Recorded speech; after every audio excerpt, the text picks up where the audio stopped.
अध्याय 451। सिर्फ एक औरत के लिए। अध्याय 451। सिर्फ एक औरत के लिए। इटालियन व्यक्ति ने मासूमियत से दोनों हाथ फैलाकर कहा, मेरे प्यारे दोस्त, तुम इसके लिए मुझे दोष नहीं दे सकते। मेरा निशाना लू टिंगजियाओ थी। वह अकेले वहां गई और फिर सबको मार डाला और यहाँ तक कि एलिस को भी पकड़ लिया। उसने मेरी योजनाएं बर्बाद कर दी। इटालियन आदमी का चेहरा फौलादी लग रहा था, यहाँ तक कि जो हॉट लड़कियां पहले उसके इर्द गिर्द नाच रही थीं, अब उससे डरने लगीं। काले बालों वाले आदमी ने इस पर ध्यान नहीं दिया और बिना किसी भाव के बोलता रहा, श्रीमान ऑगस्टीन, आपने हमारे समझौते का उल्लंघन किया है। इटालियन व्यक्ति लड़खड़ाते हुए आया और मुस्कुराया और उसके कंधे पर हाथ फेरना चाहा। अरे दोस्त, शांत हो जाओ, मैं तो बस मदद करने की कोशिश कर रहा हूँ क्योंकि मैंने देखा है कि शैतान अभी तक कुछ नहीं कर रहा है। काले बालों वाले उस आदमी ने ऑगस्टीन के थपथपाने को टाल दिया, इससे पहले कि वह उसे छू पाता। भावशून्य चेहरे के साथ उसने कहा, मिस्टर ऑगस्टीन, मुझे आपको ये बताते हुए अफसोस हो रहा है, लेकिन आपके अनाधिकृत कार्यों के कारण मुझे डर है कि आज हमारा गठबंधन टूट जाएगा। इटालियन व्यक्ति चौंक गया और उसके चेहरे पर उदासी छा गई। उसने गहरी आवाज में कहा, तुम्हें पता है तुम क्या कह रहे हो? तुम्हें हमारा गठबंधन तोड़ने के ये निर्देश किसने दिए? शैतान। इटालियन व्यक्ति ने एक सुंदर महिला को धक्का दिया और एशियाई व्यक्ति के सामने एक डरावने चेहरे के साथ आया, उसे मुझसे व्यक्तिगत रूप से बात करने दो। तुम कौन होते हो मुझे ये बताने वाले? अगले ही पल काले बालों वाले आदमी ने लैपटॉप की स्क्रीन इतालवी आदमी की दिशा में घुमा दी। स्क्रीन पर एक आदमी का सिलहूट था जो एक मंद रोशनी वाले घर में एक चौड़े सोफे पर बैठा था। उसका चेहरा और उसकी लंबी टांगें अंधेरे में मुश्किल से दिखाई दे रही थीं। शैतान, क्या तुम सचमुच हमारा गठबंधन खत्म कर रहे हो? सिर्फ एक औरत के लिए। इतालवी व्यक्ति ने अपना सारा गुस्सा स्क्रीन की ओर निकाला, मानो वह एक क्रोधित शेर हो। गुस्से में भरे इतालवी आदमी के उलट स्क्रीन पर दिख रहा आदमी ऐसा लग रहा था जैसे अभी अभी उठा हो। उसने आलस से कहा, सिर्फ एक औरत के लिए तुम मेरे साथ खिलवाड़ कर रहे हो। इतालवी व्यक्ति ने पास की एक मेज पर लात मारी, उसका सुंदर चेहरा क्रूर हो गया। तुम्हें हमारे गठबंधन को समाप्त करने के परिणामों के बारे में सोचना चाहिए। स्क्रीन पर आदमी हल्के से मुस्कुराया, परिणाम? तांग ये, ऑगस्टीन को परिणाम बताओ। हाँ। काले बालों वाले आदमी ने सिर हिलाया और फिर इतालवी आदमी की ओर मुड़ा, अपने ठंडे रोबोट जैसे स्वर में घोषणा की, इस क्षण से हमारे बीच का सारा व्यापार तुरंत बंद हो जाएगा। तांग ये की बात सुनकर ऑगस्टीन तुरंत होश में आ गया। उसकी आंखें लाल हो गईं और वह भयानक लग रहा था। यदि उनका व्यापार अब समाप्त हो गया तो इसका मतलब होगा कि वे अपने आग्नेयास्त्रों के 90% स्रोत खो देंगे। ठीक है, मैं तुम्हें बता दूंगा कि सहयोगी को धोखा देने के क्या परिणाम होते हैं। अचानक संगीत बंद हो गया और हटे कट्टे आदमियों का एक बड़ा समूह उन्हें घेर लेता है। हर आदमी के हाथ में बंदूकें थीं और कई बंदूकें तांग ये पर तानी हुई थीं। ऑगस्टीन के एक इशारे पर तांग ये उनके निशानेबाजी अभ्यास का निशाना बन जाती। तांग ये ने शांति से अपना सुनहरा फ्रेम वाला चश्मा उतारा और अपनी आस्तीन ठीक करने के लिए खड़ा हो गया। जैसे ही उसकी नजर ऑगस्टीन से मिली, उसकी शांत दृष्टि डरावनी चमकती आंखों में बदल गई और उसने ठंडे स्वर में कहा, मिस्टर ऑगस्टीन, मुझे डर है कि आप किसी बात को लेकर गलतफहमी में हैं। अध्याय 452। मेरे प्रिय जूनियर। अध्याय 452। मेरे प्रिय जूनियर, तुम कमजोर मुर्गे हो। मैं क्या गलतफहमी में हूँ? ऑगस्टीन उस पर चिल्लाया। स्क्रीन के दूसरी ओर से एक प्रसन्नता भरी हंसी आई। हा, उसके लिए कितना दिलचस्प उपनाम है। मुझे आशा है कि आज रात आपको मजा आएगा, तांग ये। उसके वाक्य समाप्त होते ही स्क्रीन काली हो गई। ऑगस्टीन को स्क्रीन पर दिख रहे आदमी की बात से बेचैनी महसूस हुई। काले बालों वाला तांग ये शैतान का दाहिना हाथ था। वह संगठन के मुख्य खातों का प्रभारी था और संख्याओं के प्रति बेहद संवेदनशील था। उसे सुरक्षा की जरूरत थी क्योंकि वह अकेले कुछ नहीं कर सकता था। ऑगस्टीन के पास अपने मैदान पर इतना कमजोर आदमी था, अब क्या खतरा हो सकता था? भले ही उसने पहले कभी तांग ये को कार्रवाई करते नहीं देखा था, लेकिन इसका मतलब यह नहीं था कि वह कुशल नहीं था, है ना? अगर वो कुशल भी होता तो भी उस पर इतनी सारी बंदूकें तान रखी थीं। वो क्या कर सकता था? ऑगस्टीन का चेहरा और भी ज्यादा क्रूर हो गया जब उसने अपने आदमियों को उस पर हमला करने का इशारा किया। अचानक तांग ये के चश्मा उतारने के बाद वह एक अलग ही इंसान लग रहा था। मानो किसी साए की तरह वह बिजली की गति से चुपके से निकल गया। पलक झपकते ही उसने अपनी ओर बरसती गोलियों को चकमा दे दिया। ऑगस्टीन को ऐसा महसूस हुआ जैसे वह डर गया हो, कांप रहा हो, जैसे कोई बुरी शक्ति उस पर कब्जा करने की कोशिश कर रही हो। अचानक उसने अपनी गर्दन पर खंजर की ठंडी धार महसूस की। दर्द से वह सदमे से जाग गया। मिस्टर ऑगस्टाइन, मुझे मारने के लिए आपको कम से कम एक पूरी तरह से सशस्त्र विशेष ऑपरेशन टीम की आवश्यकता होगी। क्या आप मुझे नीचा देख रहे हैं या आपने खुद को ज्यादा महत्व दिया है? तांग ये की मनोरोगी निगाहें उसकी डरावनी आंखों को ढकने वाले चश्मे के बिना उसे घूर रही थीं। तांग ये, तुम्हें अपने फैसले पर पुनर्विचार करना चाहिए। हमें अपना दुश्मन बनाने का क्या नतीजा होगा? ऑगस्टीन का शरीर डर से कांप उठा क्योंकि उसने उम्मीद नहीं की थी कि तांग ये इतनी कुशल होगी। श्रीमान ऑगस्टाइन, मैं आपको याद दिला दूं कि यह लास वेगास है और मैंने कहा था कि केवल आपको ही इसके परिणामों पर विचार करने की आवश्यकता है। जैसे ही तांग ये ने अपनी बात पूरी की, उसका खंजर चमक उठा और ऑगस्टीन चीख पड़ा। उसका कान कट गया। जमीन पर हर तरफ खून बिखर गया। तांग ये ने अपने होंठ चाटे, खून के धातुई स्वाद का आनंद लेते हुए कहा, तुम्हें भगवान का शुक्रिया अदा करना चाहिए कि मेरे जूनियर को चोट नहीं आई और तुम्हारे घटिया गुर्गे मर गए। अगर नहीं भी मरे तो। इससे पहले कि ऑगस्टीन को कुछ कहने का मौका मिलता, काले सूट पहने कुछ लोग बार में घुस आए और ऑगस्टीन के आदमियों को बंदूकों से मार डाला। कुछ ही क्षणों में ऑगस्टीन के सभी आदमी मर गए। ऑगस्टीन पूरी तरह से निराशा में डूब गया। जैसा कि अपेक्षित था, शैतान के लिए काम करने वाले लोगों के साथ व्यवहार करते समय लापरवाही नहीं बरतनी चाहिए। ऑगस्टीन ने इस बार एक घातक गलती की थी। तांग ये ने फिर से अपना चश्मा लगाया और काले कपड़ों वाले एक आदमी द्वारा दिया गया सफेद तौलिया लिया। उसने अपने हाथ पोंछे और फिर से विनम्र भाव में बोला, मिस्टर ऑगस्टाइन, यह एक चेतावनी है। मुझे उम्मीद है कि आप इसे याद रखेंगे। ऑगस्टीन ने भय से भरे अपने घाव को ढकते हुए सिर हिलाया। मैं समझ गया। मैं अब लास वेगास छोड़ दूंगा और कभी वापस नहीं आऊंगा। अध्याय 453। मैं प्रभावित हूँ। अध्याय 453। मैं प्रभावित हूँ। मैं आपके सहयोग की सराहना करता हूँ। तांग ये ने काले सूट पहने लोगों को बार से बाहर ले जाते हुए कहा। ऑगस्टीन भय और क्रोध से भर गया। वह एक दिन उनसे बदला लेगा। तुम एशियाई लोगों के झुंड, मैं एक दिन तुम सबको नरक में भेज दूंगा। जैसे ही उसने अपनी बात खत्म की, तांग ये की हल्की सी हरकत का पता चला। उसने पलक झपकते ही अपनी खंजर निकाली और वार कर दिया। ऑगस्टीन को अब भी समझ नहीं आया कि क्या हुआ था। जब उसने अपने बाएं कान पर हाथ रखा तो उसे भी पता चला कि वह भी कटा हुआ था। मिस्टर ऑगस्टाइन, ऐसा लगता है कि कान आपके लिए एक अतिरिक्त सामान से ज्यादा कुछ नहीं है। तांग ये ने घोषणा की और फिर संतुष्टि के साथ बार से बाहर चली गई। चिल्लाते हुए ऑगस्टाइन और लाशों के ढेर को वहीं छोड़ दिया। फिलाडेल्फिया के एक होटल में निंग शी को टेक्स्ट मैसेजिंग बंद करने के बाद गुस्सा आ गया। आखिरी संदेश के बाद कोई और संदेश नहीं आया। हर समय छलावा और डर महसूस करना वास्तव में बहुत बुरा लगता था। इस बार तो वह भाग्यशाली थी, लेकिन अगर अगली बार दुश्मन और भी अधिक खतरनाक हो तो क्या होगा। उसने खिड़की से लू टिंगजियाओ को देखा और मन ही मन सोचा कि वह यहाँ यूं ही बैठी नहीं रह सकती और कुछ नहीं कर सकती। लू टिंगजियाओ अपने अधीनस्थ की रिपोर्ट सुनने पर ध्यान केंद्रित कर रहा था, लेकिन अचानक उसने अपना सिर उठाया और निंग शी की ओर देखा। निंग शी सीधी होकर बैठ गई और आज्ञाकारी व्यवहार किया। फिर उसने एक कागज लिया और उस पर कलम से कुछ शब्द लिखे। मालिक, क्या मैं शौचालय जा सकती हूँ? अगर हाँ, तो आप अपनी कलम उठा सकते हैं। लिखने के बाद उसने वह कागज लू टिंगजियाओ को दिखाया। लू टिंगजियाओ ने जब लड़की के हाथ में कागज देखा और उस पर लिखा देखा तो वह मुस्कुराया। उसका अधीनस्थ भ्रमित हो गया और कुछ देर के लिए रुक गया। लू टिंगजियाओ ने धीरे से मेज पर रखा पेन उठाया और अपने अधीनस्थ को याद दिलाने से पहले अपना रुख बदला। जारी रखें। निंग शी जवाब मिलते ही भाग गई। उसे ऐसा लगा जैसे वह अपने प्राइमरी स्कूल के दिनों में वापस चली गई हो, जब उसे शौचालय जाने के लिए भी टीचर की इजाजत लेनी पड़ती थी। बैठक देर शाम स्थगित कर दी गई। कमरे से बाहर निकलते हुए शी शियाओ चेंग फेंग से बात कर रहे थे। उन्हें अभी भी जो हुआ था उसके बारे में थोड़ा अवास्तविक सा लग रहा था। उन्होंने कहा, तो बॉस को पहले से ही पता था कि होंग जिनहाओ में कुछ समस्याएं हैं, लेकिन उन्होंने उसे यूं ही रहने दिया और वे जानबूझकर फिलाडेल्फिया आए थे ताकि उस व्यक्ति को फुसला सकें जो इस मामले में शामिल था। चेंग फेंग ने सिर हिलाया। हाँ, लेकिन नतीजे हमारी उम्मीद से अलग थे। फिलाडेल्फिया में जो दुश्मन आया था वो नहीं था जो हमने सोचा था। वो तो किसी और समूह के लोग थे। अगर निंग शी के अचानक आने की वजह से हमारी योजनाएं टल गईं, तो शायद तुम लोग इतने लंबे समय तक वहां नहीं टिक पाते और मुझे डर है कि अब तुम मुझसे बात भी नहीं करोगे। शी शियाओ का चेहरा लाल हो गया। यह मेरी अपनी गलती है, भले ही मैं वास्तव में वहां मर गया हूँ। मुझे कहना होगा कि मैं प्रभावित हूँ और आभारी हूँ कि उस महिला ने मेरी जान बचाई। हालांकि यह सब बॉस की योजना के अनुसार था, फिर भी वह शर्मिंदा महसूस कर रहा था। बॉस ने उसे कई बार याद दिलाया था कि वह लापरवाही न बरते और कोई भी कदम उठाने से पहले अच्छी तरह सोच ले, फिर भी उसने होंग जिनहाओ पर इतनी आसानी से भरोसा कर लिया था। अध्याय 454। शैतान बहुत गंदा है। अध्याय 454। शैतान बहुत गंदा है। उसे उम्मीद नहीं थी कि उसके साथ ऐसा होगा। जियोंग जी को एक तरफ ले जाना शिजियाओ के लिए एक बड़ी भूल थी और बॉस को उससे ये गलतियां करने की उम्मीद थी। ऐसा लग रहा था कि बॉस अभी भी शी शियाओ पर पूरी तरह भरोसा नहीं कर पा रहा था। आत्मविश्वास से लबरेज शी शियाओ को पहली बार हार का सामना करना पड़ा था। उसने पूछा, सहायक चेंग, क्या ये सच है कि हम बॉस के लिए सिर्फ साथी रक्षक हैं और उसके पीछे असाधारण अनुयायियों का एक और समूह है जिस पर उसे पूरा भरोसा है? एक कमजोर छोटी लड़की जिसके अंदर अविश्वसनीय कौशल छिपा हुआ था। उसकी अन्य शक्तियां कितनी अधिक शक्तिशाली हो सकती हैं? उसे बॉस की लोगों के बारे में समझ पर शक था और उसने कई बार उनका अपमान भी किया था। आखिरकार इससे पता चला कि वह अज्ञानी और लाचार था। ज्यादा मत सोचो, तुम लोग बॉस के लिए बहुत मायने रखते हो। तुम अभी भी जवान हो और तुम में सुधार की बहुत गुंजाइश है, इसलिए धैर्य रखो। चेंग फेंग ने उसकी पीठ थपथपाई और साथ ही आह भरते हुए उसे दिलासा दिया।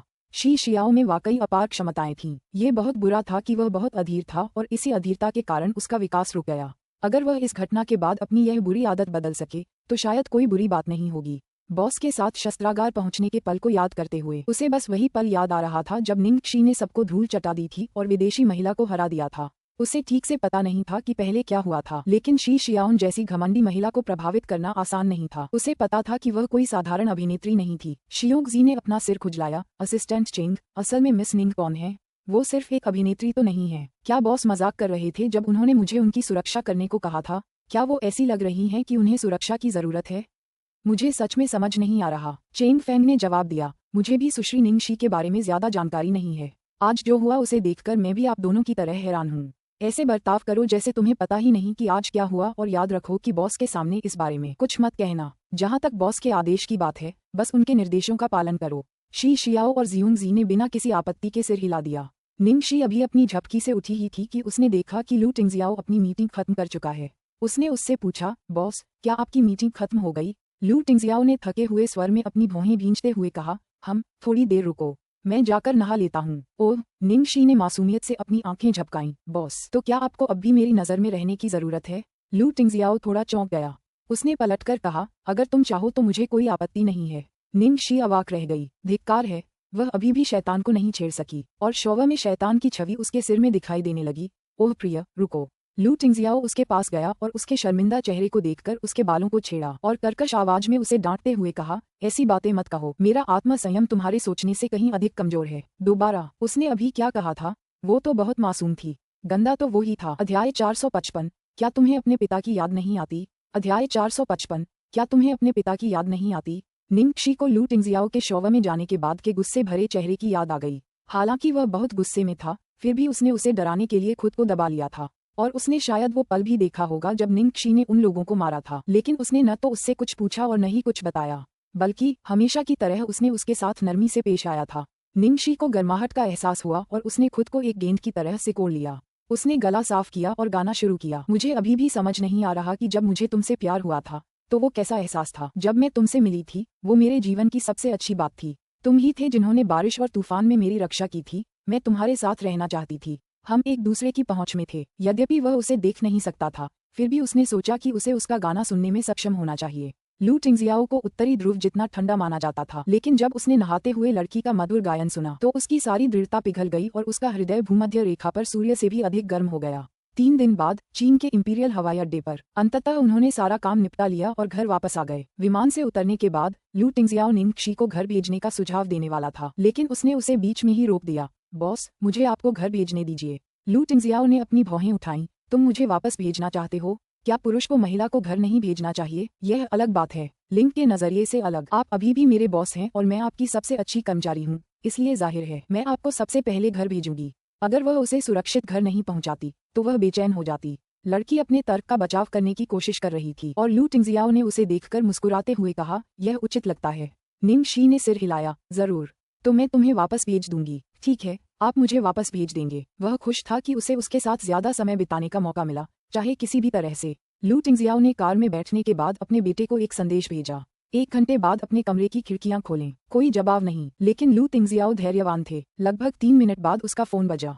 उस बच्चे ने उसे 3 विस्मयादिबोधक चिन्ह भेजे थे। लू टिंगजियाओ मुस्कुराया। वह जानता था कि उसका बेटा समझ गया है कि उसका क्या मतलब था। 1 घंटे बाद वे घर पहुंच गए। लू टिंगजियाओ ने ऊपर देखा तो खिड़की से एक छोटा सा सिर बाहर निकलकर बेसब्री से हाथ हिला रहा था, लेकिन उनके पहुंचते ही वह सिर तुरंत गायब हो गया। कुछ ही पल बाद एक छोटा सा साया उनकी ओर दौड़ा। छोटा बच्चा अपने पिता के पास भी नहीं रुका, जिन्हें उसने कई दिनों से नहीं देखा था। इसके बजाय वह उनके पास से भाग गया। लू टिंगजियाओ पूरी तरह से अनसुना कर दिया गया और उसकी बोलती बंद हो गई। खैर, उसे तो इसकी आदत हो ही गई थी। निंग शी लिटिल बन को देखकर हैरान रह गई। उसने झुककर अपने प्यारे को गोद में उठा लिया। मेरे प्यारे बच्चे। लिटिल ट्रेजर को गोद में उठाते ही उसे ऐसा लगा जैसे वो खून खराबे से भरी दुनिया से लौटकर इंसानियत में लौट आई हो। वह इतना कोमल था कि वह उसे छोड़ना नहीं चाहती थी। लिटिल बन आंटी शियाओ शी की बाहों में ऐसे पिघल गया जैसे कोई नाव घर लौट रही हो, जैसे कोई पक्षी अपने घोंसले की ओर उड़ रहा हो, और वह संतुष्ट, खुश और सुरक्षित महसूस कर रहा था। निंग शी ने खुशी से लिटिल बन को गले लगाया तो उसने देखा कि लू टिंगजियाओ अकेली खड़ी है। उसने लिटिल बन के कंधे पर थपथपाया और धीरे से बोली, लिटिल ट्रेजर, क्या तुम्हें अपने पापा की याद नहीं आती?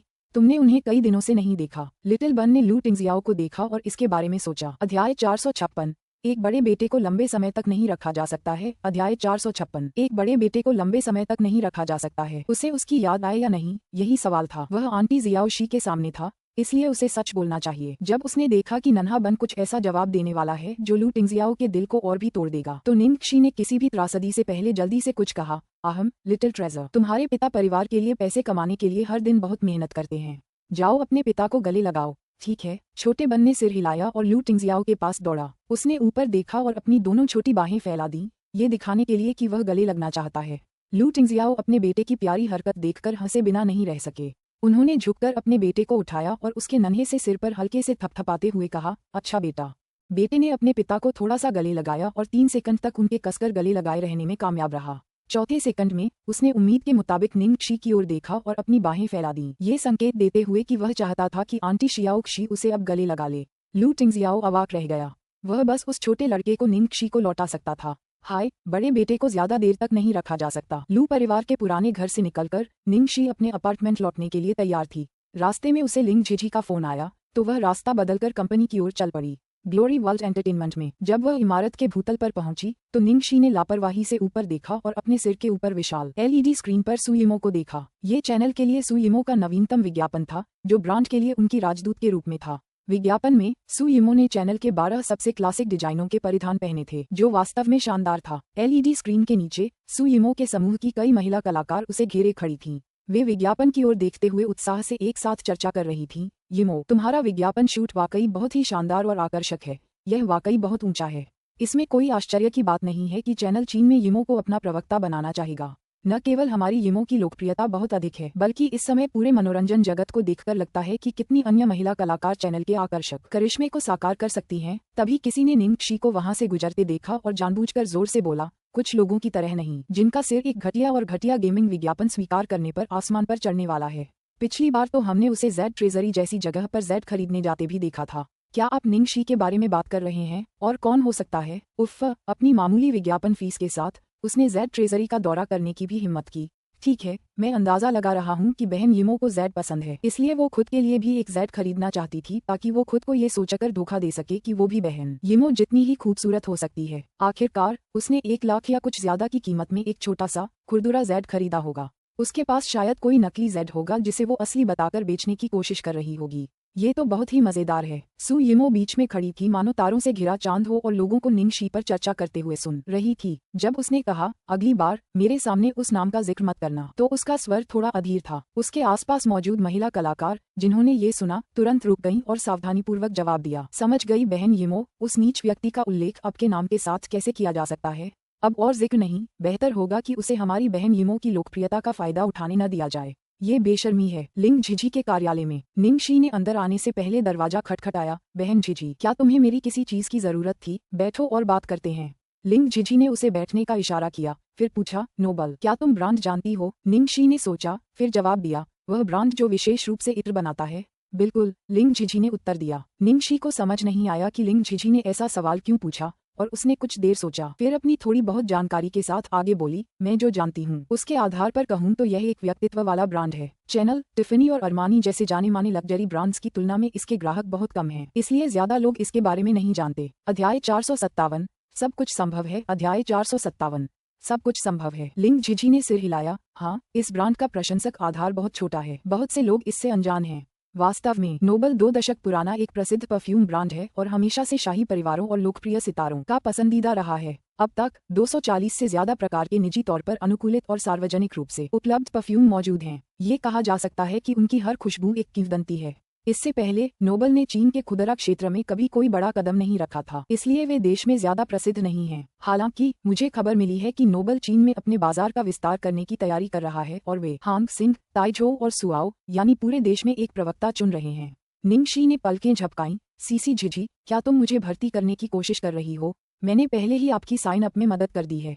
मैंने उन्हें द वर्ल्ड से आपकी एक क्लिप भेजी थी। मैं तो बस अपनी किस्मत आजमा रहा था। किसे पता था कि मुझे उनकी तरफ से सूचना मिलेगी कि आपको प्रारंभिक दौर के लिए चुन लिया गया है? लिंग झिझी ने कहा। लिंग झिझी का जवाब सुनते ही निंगक्षी की आंखें चमक उठीं। क्या मुझे प्रारंभिक दौर के लिए चुन लिया गया है? लेकिन क्या इस तरह के लग्जरी ब्रांड आमतौर पर चीन के बाजार में अपना विस्तार शुरू करने के लिए सुयिमो जैसे वर्तमान में लोकप्रिय कलाकारों की तलाश नहीं करते? ये सच है, इसलिए ये तथ्य कि आपको चुना गया था मेरे लिए भी एक झटका था। सुयिमो ऑडिशन में शामिल नहीं हुई क्योंकि उसने पहले ही चैनल का अनुबंध स्वीकार कर लिया था। चैनल के ब्रांड में परिधान, सौंदर्य प्रसाधन और इत्र भी शामिल हैं, इसलिए वह नोबल को चुनौती नहीं दे सकती थी। हालांकि सु यिमो के बिना भी देश भर की बाकी मनोरंजन कंपनियों के कुलीन लोग मौजूद हैं। वे लगभग सभी ए लिस्ट और सुपर ए लिस्ट स्टार हैं और दबाव आप पर होता है। इसलिए भले ही यह एक दुर्लभ अवसर है, आपको घबराने की जरूरत नहीं है। यह एक आश्चर्य की बात है। आखिरकार अगर आपको यह मौका मिल गया तो बहुत अच्छी बात है, और अगर नहीं भी मिला तो भी कोई बात नहीं, लिंग झिझी ने दिलासा दिया। हालांकि वह प्रारंभिक दौर में पहुंचने में कामयाब रही थी, लेकिन उसे ज्यादा उम्मीद नहीं थी और वह सिर्फ निंग शी को और अधिक मौका देना चाहती थी। इतने उच्च स्तरीय ब्रांड के लिए भले ही वह केवल प्रारंभिक दौर में ही प्रवेश करने में सफल रही हो, लेकिन निंग शी जैसे छोटे ब्रांड के लिए ये पहले से ही अच्छा प्रदर्शन माना जाता था।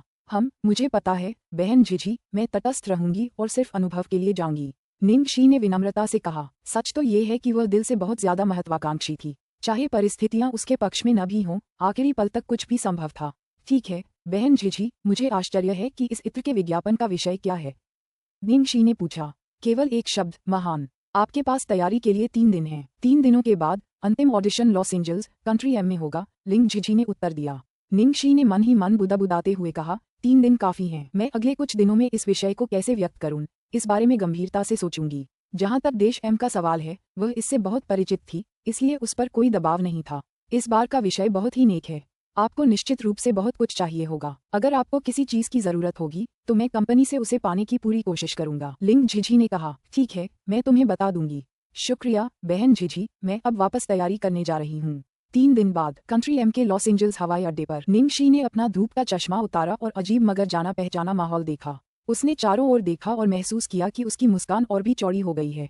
1 साल बाद वह एक बार फिर लौट आई थी। 1 साल पहले वह अभी भी बिना किसी घर के भटक रही थी। 1 साल बाद उसका सपना उड़ान भरने लगा था। इस बार हालांकि बहन झिझी को बहुत अधिक उम्मीद नहीं थी, फिर भी वह व्यक्तिगत रूप से उसके साथ गई। जैसा कि अपेक्षित था, कार्यक्रम स्थल क्षेत्र के बड़े लोगों से भरा होगा और वह चिंतित थी कि निंग शी इसे संभाल नहीं पाएगी। निंग शी, क्या तुम्हें सचमुच किसी चीज की जरूरत नहीं है, लिंग झिझी ने फिर चिंतित होकर पूछा। निंग शी ने दृढ़ता से सिर हिलाया। मुझे किसी चीज की जरूरत नहीं है, मुझे बहुत साधारण चीजों की जरूरत है और मैंने उन्हें खुद तैयार किया है। अध्याय 458 पागल शैली। अध्याय 458 पागल शैली। अगली सुबह नोबल की कंपनी की इमारत में वे लिफ्ट से सबसे ऊपरी मंजिल पर गए और ऑडिशन स्थल तक पहुंचने के लिए विभिन्न क्लासिक परफ्यूम की खुशबू वाले कई ग्लास डिस्प्ले के सामने से गुजरे। निंग शी लिंग झिझी के पीछे पीछे गई। जैसे ही उसने अंदर कदम रखा, उसने जो देखा उससे उसकी आंखें अंधी हो गईं। जगह सुपरस्टार्स से भरी हुई थी, जिनमें से हर कोई इंडस्ट्री में जाना माना था और बस कुछ नए कलाकार ही थे। दरअसल आज के कुलीन थीम के अनुरूप सभी ने बेहद चमकदार और आकर्षक पोशाकें पहन रखी थीं। ज्यादातर लोग एक दूसरे को जानते थे और सभी विनम्रता से छोटी छोटी बातें कर रहे थे और नेटवर्किंग कर रहे थे। दूसरी ओर नए लोग कुछ सुपरस्टार्स को खुश करने में समय बिता रहे थे। अंदर वाकई बहुत चहल पहल थी। जैसे ही निंग शी दरवाजे पर आए, सब लोग दंग रह गए। पूरे वेटिंग रूम में सन्नाटा छा गया। बेशक निंग शी जैसी नई कलाकार इतनी मशहूर तो हो ही नहीं सकती थी कि अपनी उपस्थिति से सबको चौंका दे। दरअसल ऐसा इसलिए था क्योंकि निंग शी का पहनावा उन लोकप्रिय कलाकारों के आकर्षक परिधानों और भारी भरकम एक्सेसरीज के मुकाबले बिल्कुल अप्रत्याशित था। ये कहना सही नहीं होगा कि यह पागलपन था। निंग शी ने न्यूड मेकअप किया हुआ था और एक ऐसी ड्रेस पहनी हुई थी जो किसी गंदे रंग की लग रही थी, और साथ में थोड़े पुराने भूरे रंग के चमड़े के जूते भी थे। उसने कोई एक्सेसरीज नहीं पहनी थी और उसने अपने बालों में भी कुछ नहीं किया था। उसके बिखरे हुए बाल बस उसकी पीठ पर लहरा रहे थे। सब उसे अजीब नजरों से देख रहे थे। चूंकि वहाँ ज्यादातर बड़े ब्रांड्स मौजूद थे, इसलिए वे बेबाकी से बोल रहे थे। जब वे उसके सामने निंग शी के बारे में सीधे बात करने लगे तो उन्होंने अपनी आवाज कम करने की जहमत नहीं उठाई। ये कौन है? इसने भिखारियों जैसे कपड़े क्यों पहने हैं? क्या ये रास्ता भूल गई है? मुझे ऐसा नहीं लगता। क्या तुमने नहीं देखा कि वह लिंग झिझी द्वारा लाई गई कोई है? हालांकि ये लोग निंग शी को नहीं जानते थे, लेकिन लिंग झिझी, जिसे मैनेजर के रूप में जाना जाता था, जिसने लिंग मन्यू को उद्योग में लाया था, अभी भी सभी के लिए जाना जाता था। जब उन्होंने लिंग झिझी को देखा तो सभी के चेहरे पर अविश्वास का भाव था। अब मुझे याद आया, ये लड़की जिसने गंदे कपड़े पहने हैं वह वही नौसिखिया होगी जिसे लिंग झिझी ने अभी अभी संभालना शुरू किया है। लिंग मन्यू के चले जाने के बाद भी लिंग झिझी का अनुभव अभी भी सही था। निश्चित रूप से वह किसी ऐसे व्यक्ति को लाने की हद तक नहीं जाएगी। क्या ग्लोरी वर्ल्ड एंटरटेनमेंट इस हद तक गरीब है?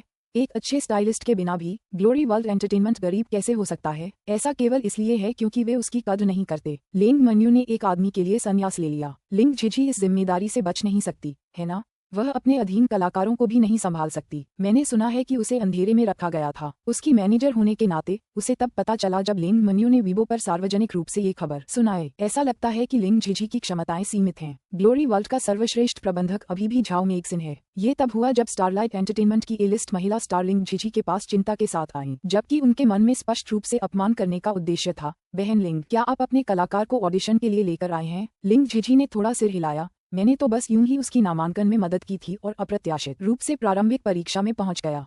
मैं उसे कुछ अनुभव हासिल करने के लिए लाया हूं। उन्होंने अपने शब्द विनम्र और शिष्ट तरीके से कहे, लेकिन उनका स्तर बहुत नीचे नहीं गिरा। पूरे देश के लोकप्रिय कलाकारों के बीच से वापस बुलाया जाना उनकी क्षमता का उदाहरण था। स्टारलाइट कलाकार ने अपने पीछे निंग शी का मूल्यांकन करते हुए खेद व्यक्त किया। उसने सिर हिलाया और कहा, बहन लिंग, मैं कुछ नहीं कहना चाहती, लेकिन अगर तुम सिर्फ उसके साथ जाने की योजना भी बना रही थी तो तुम यूं ही हार नहीं मान सकती। या क्या यह इसलिए था क्योंकि लिंग मन्यू के जाने के बाद से तुम इतनी गिर गई हो? अगर ऐसा है तो तुम्हें ग्लोरी वर्ल्ड में मैनेजर बनकर नहीं रहना चाहिए, बल्कि मेरी असिस्टेंट बनकर आना चाहिए। हालांकि तनख्वाह ज्यादा नहीं है, लेकिन इस बेकार नौसिखिए को संभालने की कोशिश करने से तो यही बेहतर है। अध्याय 459 ऑडिशन शुरू हुए। अध्याय 459 ऑडिशन शुरू हुए। स्टारलाइट और ग्लोरी वर्ल्ड हमेशा से प्रतिद्वंदी रहे थे और जिस महिला कलाकार ने बात की थी उसका नाम ली यूलिंग था। कई बार वह सर्वश्रेष्ठ अभिनेत्री का खिताब लिंग मन्यू से हार गई थी। लिंग झिझी को इस दीनहीन अवस्था में देखना एक दुर्लभ अवसर था, इसलिए स्वाभाविक रूप से वह उसका उपहास करने का यह सुनहरा मौका नहीं छोड़ना चाहती थी। जब उन्होंने दोनों पक्षों को एक दूसरे से लड़ते देखा तो बाकी सभी लोग नाटक होने की आशंका से देखते रहे। कुछ लोगों ने तो जानबूझकर मजाक भी किया। इसकी बात तो ये है कि मेरे पास भी एक सहायक की कमी है। मुझे आश्चर्य है कि क्या सिसलिंग इसमें रुचि लेगी। ली यूलिंग प्रसन्न दिखी। हा, कौन जानता था कि सिसलिंग इतनी लोकप्रिय थी। जब तक यह नौसिखिया सफल नहीं हो जाता तब तक प्रतीक्षा करें, फिर उसे बैकअप योजना न होने की चिंता नहीं करनी पड़ेगी। जब निंग झी ने लिंग झिझी पर इंडस्ट्री के बड़े नामों द्वारा हमला होते देखा तो उसकी आंखों में घृणा की चमक आ गई। उसे लिंग झिझी की यह बात साफ याद थी कि चाहे कुछ भी हो जाए, अगर वह खुद को संभाल सके तो उसे चुप रहने की कोशिश करनी चाहिए। उसने एक शांत कोने में बैठकर बाहरी दुनिया से परेशान होने से बचने के लिए अपनी आंखें बंद कर लीं और अपने किरदार में ढलने के लिए अपनी भावनाओं को तैयार करने पर ध्यान केंद्रित किया। कुछ ही समय बाद ऑडिशन शुरू हो गए। निंग शी ने कतार में एक बहुत ही अच्छा नंबर चुना। कुल 30 लोग थे और वह 15वें नंबर पर ठीक बीच में आ गई। ली यूलिंग को 14 नंबर मिला और उसने निंग कसी के नंबर कार्ड को देखा और अपना सिर हिलाते हुए भरी, उफ, इतना अच्छा नंबर, क्या बर्बादी है। बहुत जल्दी ही पहली उम्मीदवार अपने ऑडिशन के लिए चली गई। पहली उम्मीदवार की क्षमता पहले से ही काफी डरावनी थी। हालांकि उसकी पारिवारिक पृष्ठभूमि और शैक्षणिक योग्यताएं बहुत अच्छी नहीं थीं और वह अभिनेताओं के परिवार से भी नहीं थी। फिर भी उसने सर्वश्रेष्ठ अभिनेत्री का पुरस्कार जीतने के लिए अपनी क्षमता पर भरोसा किया था। जब उन्होंने देखा कि फैंग जियाओवन पहली हैं, तो ऑडिशन देने वाली कई महिला कलाकार घबरा गईं। दूसरी ओर ली यूलिंग बेपरवाह दिखी और उन्होंने कहा, वह तो बस एक प्राइमरी स्कूल की किसान लड़की थी, वह कुलीनता का मतलब कैसे समझ सकती है। हालांकि ली यूलिंग के पास कोई खास आकर्षक उपाधि नहीं थी, लेकिन वह बेहद लोकप्रिय थीं। लेकिन उनकी सबसे बड़ी खूबी उनकी समृद्ध पारिवारिक पृष्ठभूमि थी। उनके पिता एक वरिष्ठ अधिकारी थे, जबकि उनकी मां फैशन उद्योग में एक प्रसिद्ध हस्ती थीं। उन्होंने बचपन से ही कुलीन शिक्षा प्राप्त की थी और पियानो, शतरंज, चित्रकारी वगैरह में पारंगत थीं।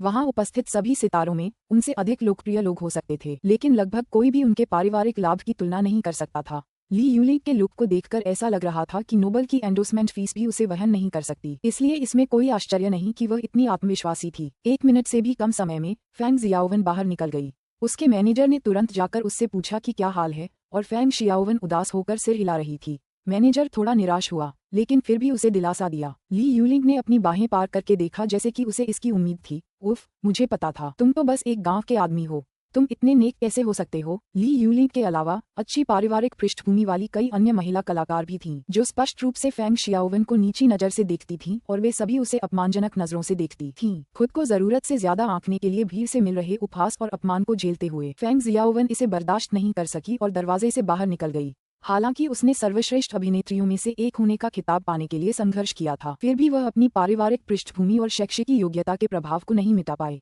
कोने में निंग शी ने अपनी आंखें खोलीं और फैंग जियाओवन की परछाई को जाते हुए देखा। उसकी आंखें पछतावे से चमक उठीं। फैंग जियाओवन के लिए ये बहुत बुरा था। उनके अभिनय कौशल और लोकप्रियता को देखते हुए यह विज्ञापन उनके लिए आसान होना चाहिए था। दूसरा ऑडिशन देने वाली एक कलाकार थी, जिसके पिता कोयला उद्योग में एक बहुत अमीर रईस थे, जिन्होंने उसके लिए मनोरंजन उद्योग में बहुत पैसा लगाया था।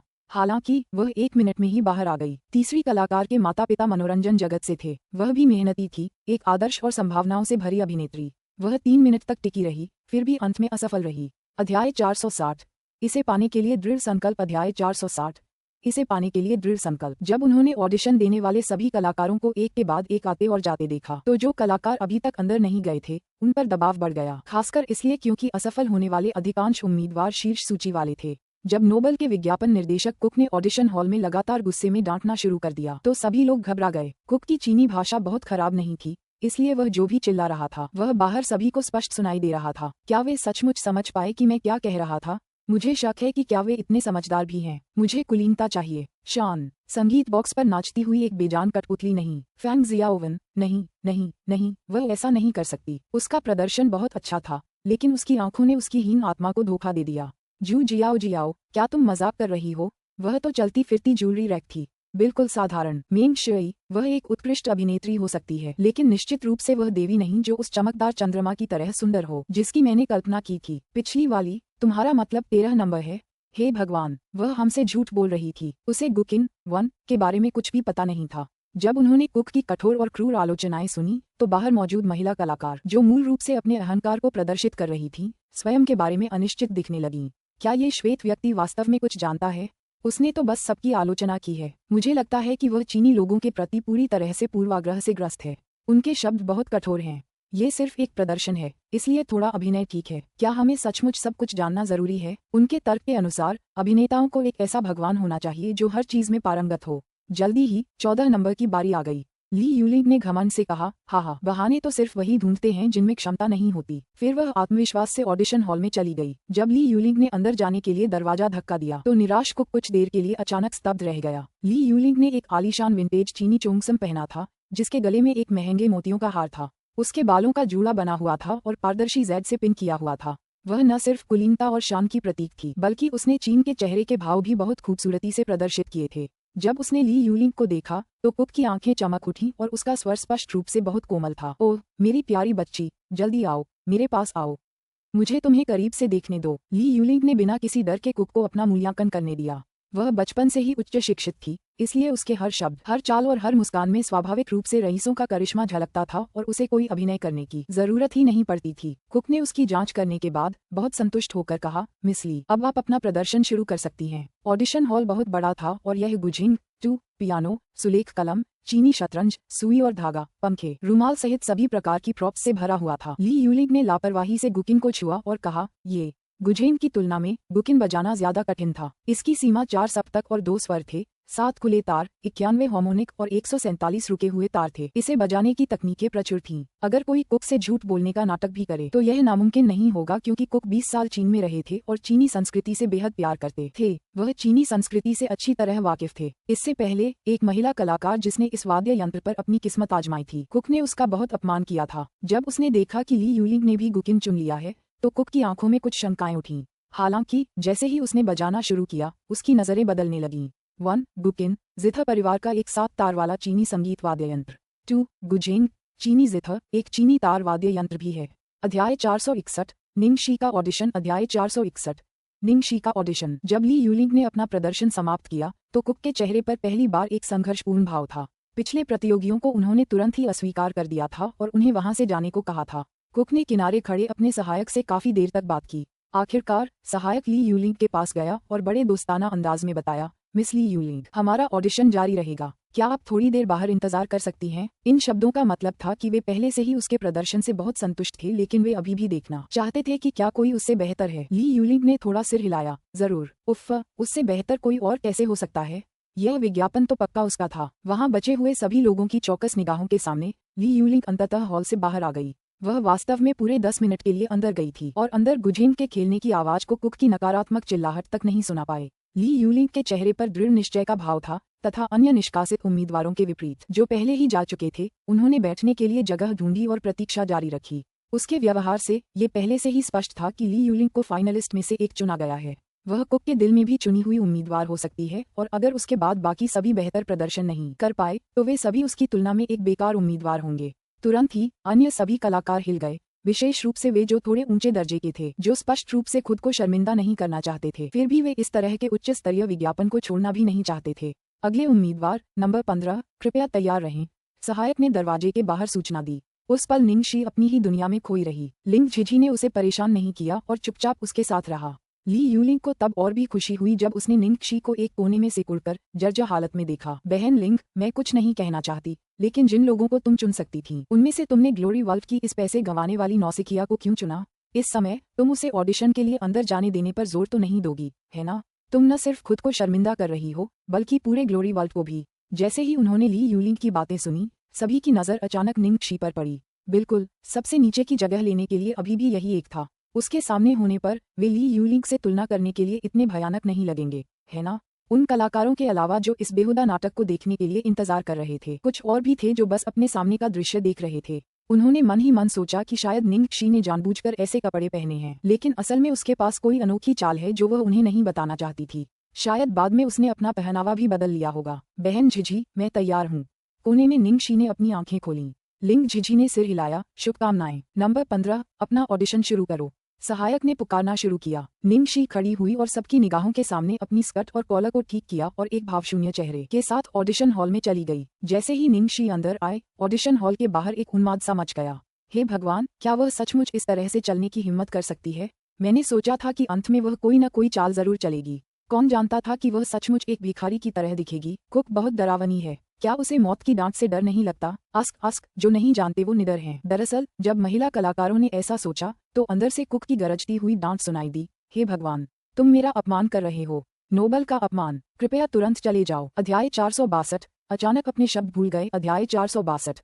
अचानक अपने शब्द भूल गए। ली यूलिंग ने अपने सहायक द्वारा लाए गए फलों के रस का घूंट लिया और खुशी से बोली, उफ, ये तो मेरी कल्पना से भी ज्यादा मनोरंजक था। जब उसे पता था कि वह असफल हो जाएगी, तो फिर उसने अपनी किस्मत क्यों आजमाई? क्या उसने सचमुच सोचा था कि कोई चमत्कार हो जाएगा? जैसे ही ली यूलिंग ने बात खत्म की, उसने अपना फोन उठाया और लापरवाही से कहा, हेलो ज़ुएलो। यूलिंग, क्या तुम्हारा ऑडिशन खत्म हो गया? कैसा रहा? लाइन के दूसरी तरफ से एक कोमल आवाज ने पूछा। बस अभी अभी खत्म हुआ। जाहिर है मैंने आपको निराश नहीं किया। पिछले 13 उम्मीदवारों में कुछ कड़े प्रतिद्वंदी थे, लेकिन उसके बाद कोई भी उसे टक्कर नहीं दे पाया, इसलिए उसे जीत का पूरा भरोसा था। मुझे पता था कि तुम्हें निश्चित रूप से कोई समस्या नहीं होगी। हाँ, मैं आपको धन्यवाद देना चाहता हूँ कि आपने मुझे भी यह मौका दिया, वरना ये समर्थन निश्चित रूप से आपका होता। देखो, हम बहनें हैं।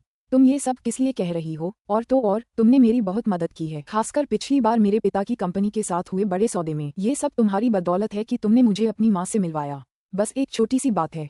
ओह ठीक है, तुम्हें पता है कि मैंने पहले किसे देखा था? कौन? आपके परिवार के गांव का पालक बच्चा, निंगक्षी। वह ऑडिशन के लिए वहां कैसे पहुंची? कौन जाने उसकी किस्मत कितनी खराब थी कि वह प्रारंभिक परीक्षा पास कर गई। लेकिन यह अच्छी बात है कि उसकी किस्मत अच्छी थी, क्योंकि इस समय एक अच्छा शो चल रहा है। आपको पता है, हमारे विज्ञापन का विषय महान है। फिर भी वह एक भिखारी की तरह जर्जर दिख रही थी। क्या वह पागल है? मुझे लगता है वो जरूर होगी। तुम्हें उसके जैसी किसी से डरने की जरूरत नहीं है, वो खुद को बर्बाद कर सकती है। ठीक है, अब मैं फोन रखती हूँ। मेरी विजयी वापसी का इंतजार करो। उसी समय ऑडिशन हॉल के अंदर जब निंगक्षी को कुक का अविश्वास और उपहास भरा चेहरा दिखाई दिया, तो वह बिना किसी परिवर्तन के चुपचाप खड़ी रही। उसकी आंखों में स्पष्टता चमक रही थी। शर्म से सिर घुमाने के बजाय ये कुक था जो जब उन स्पष्ट आंखों के सामने आया तो उसे अचानक एक प्रकार का दोषी भ्रम हुआ। दरअसल आज उस लड़की का पहनावा कुछ ज्यादा ही नहीं था। बस बाहर के आलीशान साज सज्जा से सजे कलाकारों की तुलना में वो बेपरवाह और लापरवाह लग रही थी। उसने जो पोशाक पहनी थी वह बहुत गंदी और पुरानी लग रही थी, लेकिन असल में वह बहुत साफ सुथरी थी। उसके चीनी मिट्टी के बर्तनों जैसे मेकअप रहित चेहरे ने उसे एक चीनी गद्य की याद दिला दी। साफ पानी में प्रकृति द्वारा उकेरा गया एक कमल दिखाई दे रहा था। हालांकि एक ऐसे उम्मीदवार का सामना करते हुए जिसने पूरी तरह से तैयारी नहीं की थी, कुक ने फिर भी अपमानित महसूस किया और उसे तुरंत अस्वीकार करने पर जोर दिया। मैं तुमसे बात कर रहा हूँ। क्या तुम्हें चीनी नहीं आती? तुम्हें निकाल दिया गया है। कृपया तुरंत यहाँ से चले जाओ और अपने बाद किसी और को प्रभावित मत करो। उसने उसका नाम देखने की भी जहमत नहीं उठाई। कुक की डांट फटकार को नजरअंदाज करते हुए निंगक्षी उस गुकिन के पास गई जिसे ली यूलिंग ने पहले बजाया था। उसने लापरवाही से उसके कई तार छेड़ दिए। कुक को और भी गुस्सा आया जब उसने उसकी हरकतें देखी और वह गुर्राया, कृपया इसे छूना मत। इससे पहले कि वह अपनी बात पूरी कर पाता, गुकिन के सुचारू और कुशल वादन की ध्वनि ने उसे मंत्रमुग्ध कर दिया। यही है, तुम असल में गुआंग लिन सान को जानते हो। कुक थोड़ा चौंका। ये गुकिन की उन धुनों में से एक थी जो बेहद मुश्किल होने के लिए मशहूर थीं। इससे पहले ली यूलिंग ने सिर्फ वू leaves dancing in the autumn wind गाना चुना था, जो इसके मुकाबले में काफी साधारण था। निंगक्षी ने कुछ नहीं कहा, बल्कि धीरे से गुकिन के सामने बैठ गई और बजाना जारी रखा। कुक संगीत की ओर अधिकाधिक आकर्षित हो रहा था और अचानक वह भूल गया कि वह पहले क्या चिल्लाना चाहता था। अध्याय 463, विषय के बिल्कुल अनुकूल। अध्याय 463, विषय के बिल्कुल अनुकूल। गुआंग लिन सान चीनी संगीत के इतिहास में 10 सर्वश्रेष्ठ गुकिन धुनों में से एक है। इसकी लय भावपूर्ण, उदार है और संरक्षित गुकिन धुनों में एकमात्र ऐसा गीत है जो युद्ध क्षेत्र के माहौल को जगाता है, एक पिता के प्रतिशोध की तीव्र भावना को व्यक्त करता है। यह विचार और कलात्मक व्यक्तित्व से भरपूर धुन थी। जैसे जैसे वह लड़की के हाथों से बजाई गई गुआंग लिंग सान की धुन सुनता गया, कुक और अधिक मंत्रमुग्ध होता गया। ये गुकिन की सभी धुनों में से उनका पसंदीदा गीत था, क्योंकि यह केवल असाधारण ध्वनि नहीं थी, बल्कि इसमें विद्रोह की भावना और लड़ने का दृढ़ संकल्प भी व्यक्त किया गया था। उसके लिए और भी अधिक चौंकाने वाली बात ये थी कि उसने कभी नहीं सोचा था कि एक लड़की के रूप में न केवल वह कुशल थी, बल्कि वह गुआंग लिंग सान की गति का भी सटीक प्रदर्शन कर सकती थी। कुक पूरी तरह से वाद्य यंत्र की ध्वनि में डूबा हुआ था और सामने खड़ी लड़की को घूर रहा था। उसका पहनावा रंग बिरंगा नहीं था और चेहरा नंगा था, वह एक साधारण भिखारी जैसी लग रही थी। हालांकि जब वह उस गुकिन के सामने बैठी, जब उसने गाना बजाना शुरू किया, भिखारियों जैसे कपड़े पहनने के बावजूद कोई नहीं सोचेगा कि वो सचमुच भिखारी है। जरूर उसकी कोई कहानी रही होगी। जब गाना खत्म हो गया तो कुक को होश में आने में काफी समय लगा। अंत में उन्होंने अपनी भावनाओं को दबाने की कोशिश करते हुए कहा, मिस गुआंग लिंग सान का आपका अभिनय मेरी उम्मीदों से बढ़कर है। धन्यवाद। निंग शी ने कृतज्ञता में थोड़ा सिर हिलाया, उसके चेहरे पर कोई भाव नहीं दिखा। चाहे सामने वाली लड़की को डांटा जा रहा हो या तारीफ, उसे कोई फर्क नहीं पड़ता था। उसे उसमें सचमुच एक बड़प्पन का एहसास होता था। हाँ, ये बड़प्पन था। वास्तव में यह ऐसा था जैसा केवल एक वास्तविक अभिजात वर्ग के पास ही होता। भले ही कोई दर्ज हो, लेकिन उसकी हड्डियों के भीतर का महान करिश्मा हमेशा के लिए नहीं बदलेगा। ये तो बहुत ही जादुई था। इससे पहले बाकी कोई भी उसमें ये एहसास नहीं जगा पाया था। यहाँ तक कि ली यूलिंग के प्रदर्शन को भी पूरे अंक नहीं मिले, क्योंकि उसे लगा कि ये बहुत ज्यादा जानबूझकर और बनावटी था। उसके सामने भिखारी की तरह कपड़े पहने लड़की ने उसे शान का एहसास कैसे दिलाया? कुक ने लड़की का फिर से मूल्यांकन किया और उसके दिल में उमड़ी भावनाओं को बयान नहीं किया जा सका। आखिरकार जब वह शांत हुआ तो उसने ऑडिशन जारी रखा। क्या मैं पूछ सकता हूँ कि कुलीन शब्द का अर्थ क्या है? पहले तो बाकी सभी कलाकारों के जवाब भी ऐसे ही थे। उनका मानना था कि कुलीन होने का मतलब अच्छी शिक्षा और बाहरी और आंतरिक रूप से सुसंस्कृत होना है। स्वाभाविक रूप से उन्हें ये जवाब पसंद आया। इस समय वह उत्सुकता से लड़की के उत्तर की प्रतीक्षा कर रहा था। कुक का सवाल सुनकर निंग शी समझ गई कि कुक ने उसके पिछले प्रदर्शन को पहले ही मंजूरी दे दी है। अब उसके पास बस एक आखिरी कदम बाकी था। अपने शब्दों को ध्यान से चुनने के बाद उन्होंने समझाना शुरू किया। मेरा मानना है कि सच्ची शान और बड़प्पन सिर्फ आलीशान ब्रांड के नाम पहनना, महंगे सामान दिखाना नहीं, अपनी सुंदरता और शैक्षिक योग्यता का बखान नहीं करना है। सच्ची बड़प्पन तो ये है कि फटे पुराने कपड़े और बिखरे बाल पहनने के बावजूद अपने अंदर के महान आकर्षण को छिपा न पाना। ये सुनते ही कुक की आंखें चमक उठीं और चेहरा खिल उठा। निंग शी ने आगे कहा, किसी महिला को जानने के लिए उसकी खुशबू को सूंघिए। परफ्यूम एक विलासिता की वस्तु है जो किसी भी अन्य वस्तु की तुलना में किसी व्यक्ति के स्वाद को बेहतर ढंग से प्रकट कर सकती है। मुझे लगता है कि महिलाओं के लिए परफ्यूम परिधान से ज्यादा महत्वपूर्ण है, ठीक उसी तरह जैसे करिश्मा बाहरी कारकों से ज्यादा महत्वपूर्ण है। परफ्यूम क्लासिक ट्रेंडी जरूरी चीजों में से एक है। ये कपड़ों, मेकअप और हेयर स्टाइल जैसे दूसरे ट्रेंडी तत्वों से अलग है। परफ्यूम सबसे क्लासिक और लंबे समय तक टिकने वाली चीज है जो एक महिला के पास हो सकती है। एक अच्छी खुशबू कभी पुरानी नहीं होती। कुक अपनी मनपसंद लड़की पाकर अपनी हैरानी और खुशी पर काबू नहीं रख सका। उसने सहमति में सिर हिलाया। बिल्कुल सही, तुमने बहुत सही कहा। इस लड़की की व्याख्या पूरी तरह से उनके विषय के अनुरूप थी। अध्याय 464। बहुत आकर्षित हुआ। अध्याय 464। बहुत आकर्षित हुआ। ऑडिशन हॉल के बाहर पहले तो बाहर इंतजार कर रहे सभी कलाकारों ने कुक की गुस्से भरी डांट सुनी। फिर अचानक माहौल शांत हो गया और उसके बाद गुकिन का भावुक वादन शुरू हुआ। एक कलाकार ने मजाक उड़ाया, और मैं सोच रहा था कि लिंग झिझी ने क्या कमाल की चाल चली है। पता चला कि उसने भी ली यूलिंग की तरह गुकिन बजाया है। ली यूलिंग उससे पहले जा चुकी है, तो क्या वह बेइज्जती नहीं मान रही है? लिंग झिझी के पेशेवर स्तर वाकई घटिया होते जा रहे हैं। अब अगर यह एक छोटी सी सहायक भूमिका भी होती तो भी मुझे उसे लेने में कोई हिचकिचाहट नहीं होती। संगीत के बारे में थोड़ा अधिक जानने वाले कुछ लोगों ने भौहें चढ़ाईं और कहा, ये गीत ली यूलिंग द्वारा पहले बजाए गए गीत की तुलना में अधिक कठिन लगता है। लेकिन मुझे लगता है कि यदि ऐसा है भी तो भी इसका कोई खास फायदा नहीं होगा।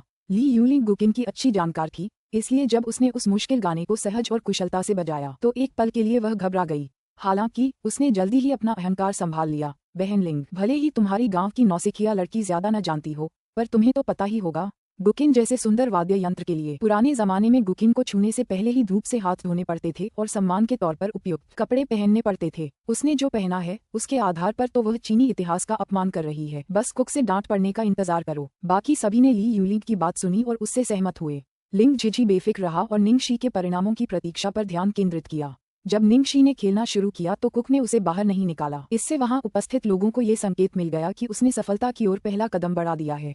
केवल निंग शी का विचार अभी भी थोड़ा जोखिम भरा था। उसे अभी भी इस बात का पूरा भरोसा नहीं था कि अंतिम परिणाम क्या होगा। कुछ क्षण बाद जब गाना खत्म हो गया तो कुक की कोई जोरदार डांट सुनाई नहीं दी, बल्कि एकदम सन्नाटा छा गया। सब एक दूसरे को देखने लगे। वे बस इंतजार ही करते रह सकते थे समय उससे भी ज्यादा बीत रहा था जब उन्होंने ली यूलिंग के हॉल से बाहर आने का इंतजार किया था।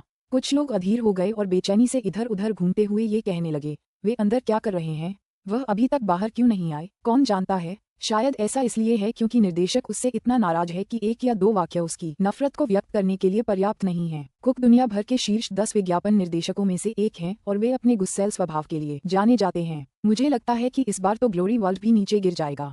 उसी समय ऑडिशन हॉल के अंदर जब निंगशी ने कुलीनता की अपनी व्याख्या पूरी कर ली तो कुक ने उसकी बात मान ली और अंततः निंगशी की पहचान के बारे में और अधिक जानने का निर्णय लिया। उन्होंने अपने सहायक से उम्मीदवार का विवरण लिया और एक जाना पहचाना नाम देखा जिससे वे सुखद आश्चर्य से दंग रह गए। निंगशियोंग, मेरे भगवान, आप मेंग चांगे हैं। मेंग चांगे, हाँ, यह उन फिल्मों में से एक का किरदार है जिनमें मैं शामिल थी, उसने स्वीकार किया। लिंग झिझी ने बताया कि उसने द वर्ल्ड की अपनी क्लिप भेजी थी, इसलिए निंगशी को अपने नाम पर उसकी प्रतिक्रिया से ज्यादा हैरानी नहीं हुई, लेकिन उसे आश्चर्य हुआ कि कहीं कुक का हाव भाव कुछ ज्यादा ही तो नहीं था। प्रिय मिस निंग, जब मैंने पहली बार मेंग चांगे देखी तो मैं इस किरदार से बहुत प्रभावित हुई और इस फिल्म को देखने के लिए बेताब थी। क्या आप मुझे बता सकती हैं कि यह फिल्म सिनेमाघरों में कब आएगी? कुक को थोड़ा अपराध बोध हुआ कि उसने शुरुआत में उसे एक उपद्रवी समझा था। पुराने जमाने के कपड़ों और आधुनिक परिधानों में वह बिल्कुल अलग दिखती थी। वह उसे तुरंत पहचान नहीं पाया और शुरुआत में ही उसे लगभग भगा दिया था। एक अभिनेता के लिए सबसे खुशी का पल निश्चित रूप से वह होता है जब उसके फिल्मी किरदार को पहचान मिलती है, इसलिए निंगशी ने विनम्रता से जवाब दिया, फिल्म अभी पोस्ट प्रोडक्शन एडिटिंग में है, इसलिए मुझे रिलीज की वास्तविक तारीख के बारे में भी ज्यादा जानकारी नहीं है।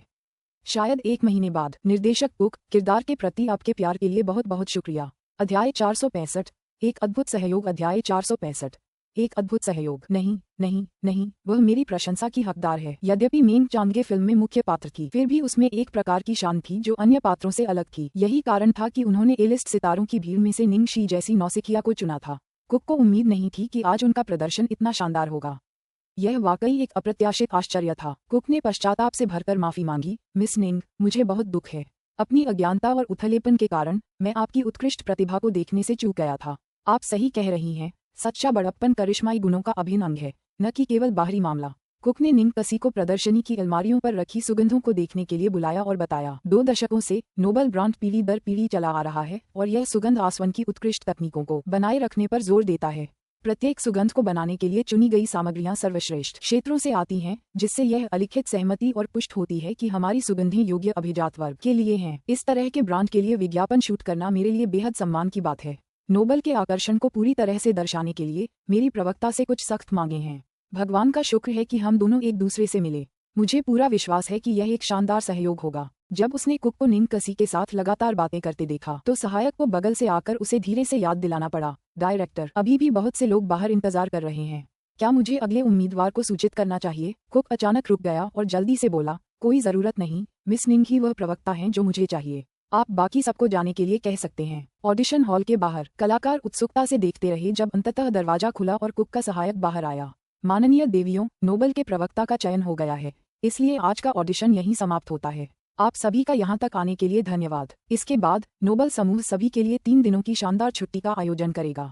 हमें उम्मीद है कि सभी इन सुखद यादों का आनंद लेंगे। हर कोई दंग रह गया, खासकर वे लोग जो ऑडिशन के लिए भी नहीं गए थे। क्या पहले से ही चुना हुआ? लेकिन हमने तो ऑडिशन भी नहीं दिया है। यद्यपि इस तथ्य को स्वीकार करना कठिन था, फिर भी उनमें से अधिकांश ने इसे आते हुए देखा था।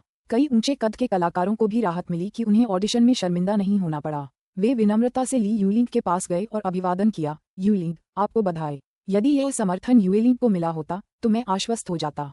ली यूलिंग ने शान से खड़े होकर भीड़ की बधाई स्वीकार की। फिर वह सहायक के पास जाकर बोली, निर्देशक कुक की पहचान के लिए शुक्रिया, मैं उन्हें निराश नहीं करूंगी। हालांकि सहायक की चीनी भाषा कुक जितनी धारा प्रवाह नहीं थी, फिर भी उसे अंदाजा हो गया कि कुछ गड़बड़ है। उसने सुधारा, नहीं नहीं नहीं, सुंदरियों, मुझे लगता है कि आपने गलती कर दी है।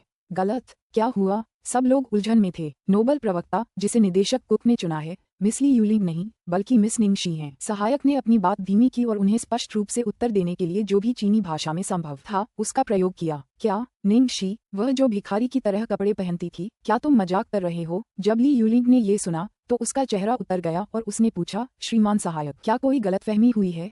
क्या आपको यकीन है कि श्रीमान कुक ने कहा था कि यह निंगशी थी? उसने निंगजुएलुओ को खुशखबरी पहले ही दे दी थी, लेकिन अब वे उसे बता रहे थे कि प्रवक्ता की भूमिका उसे नहीं मिली है। किसी और को नहीं, बल्कि उस गांव की लड़की निंगशी को, जिसका वह मजाक उड़ा रही थी। सहायक ने आत्मविश्वास से सिर हिलाया, मैं गलत नहीं हूँ। ये वास्तव में 15 नंबर की मिस निंगशी थी जो अभी अभी आई थी। अध्याय 466, कूल दिखने के लिए इसका इस्तेमाल करें। अध्याय 466। कूल दिखने के लिए इसका इस्तेमाल करें। ली यूलिंग ने गहरी सांस ली, फिर गंभीरता से कहा, श्रीमान सहायक, मैं इस ऑडिशन के परिणाम से पूरी तरह संतुष्ट नहीं हूँ। हमें उचित स्पष्टीकरण चाहिए। सहायक असहाय दिख रहा था और उसने कमजोर स्वर में कहा, मिस ली, यह निदेशक कुक का निर्णय है। इसमें मेरी कोई भूमिका नहीं है। तो फिर मुझे डायरेक्टर कुक से मिलवा दो। मैं उनसे आमने सामने बात करना चाहता हूँ। ली यूलिंग ने जोर दिया। अब बाकी महिला कलाकार भी हैरान थीं और उन्हें शक था कि कहीं असिस्टेंट ने कोई गलती तो नहीं कर दी। लिंग झिझी भी नतीजों से हैरान थी। सहायक के पास ये कहने के अलावा कोई विकल्प नहीं था। ठीक है, मैं आपका संदेश आप तक पहुंचा दूंगा। भीड़ उत्सुकता से प्रतीक्षा कर रही थी। तभी सहायक हॉल में गायब हो गया और बहुत जल्दी से बाहर आकर सभी को बताया, मिस ली, निदेशक कुक ने मुझे आपसे और वहां उपस्थित अन्य महिलाओं से नोबल के विज्ञापन के जारी होने तक प्रतीक्षा करने को कहा था। तब सभी को स्वाभाविक रूप से पता चल जाएगा कि मिस निंगशी इस ब्रांड के लिए बिल्कुल उपयुक्त हैं। जब उनकी बात पूरी हुई तो उन्होंने एक सज्जन व्यक्ति की तरह झुककर प्रणाम किया और आगे कुछ नहीं कहा।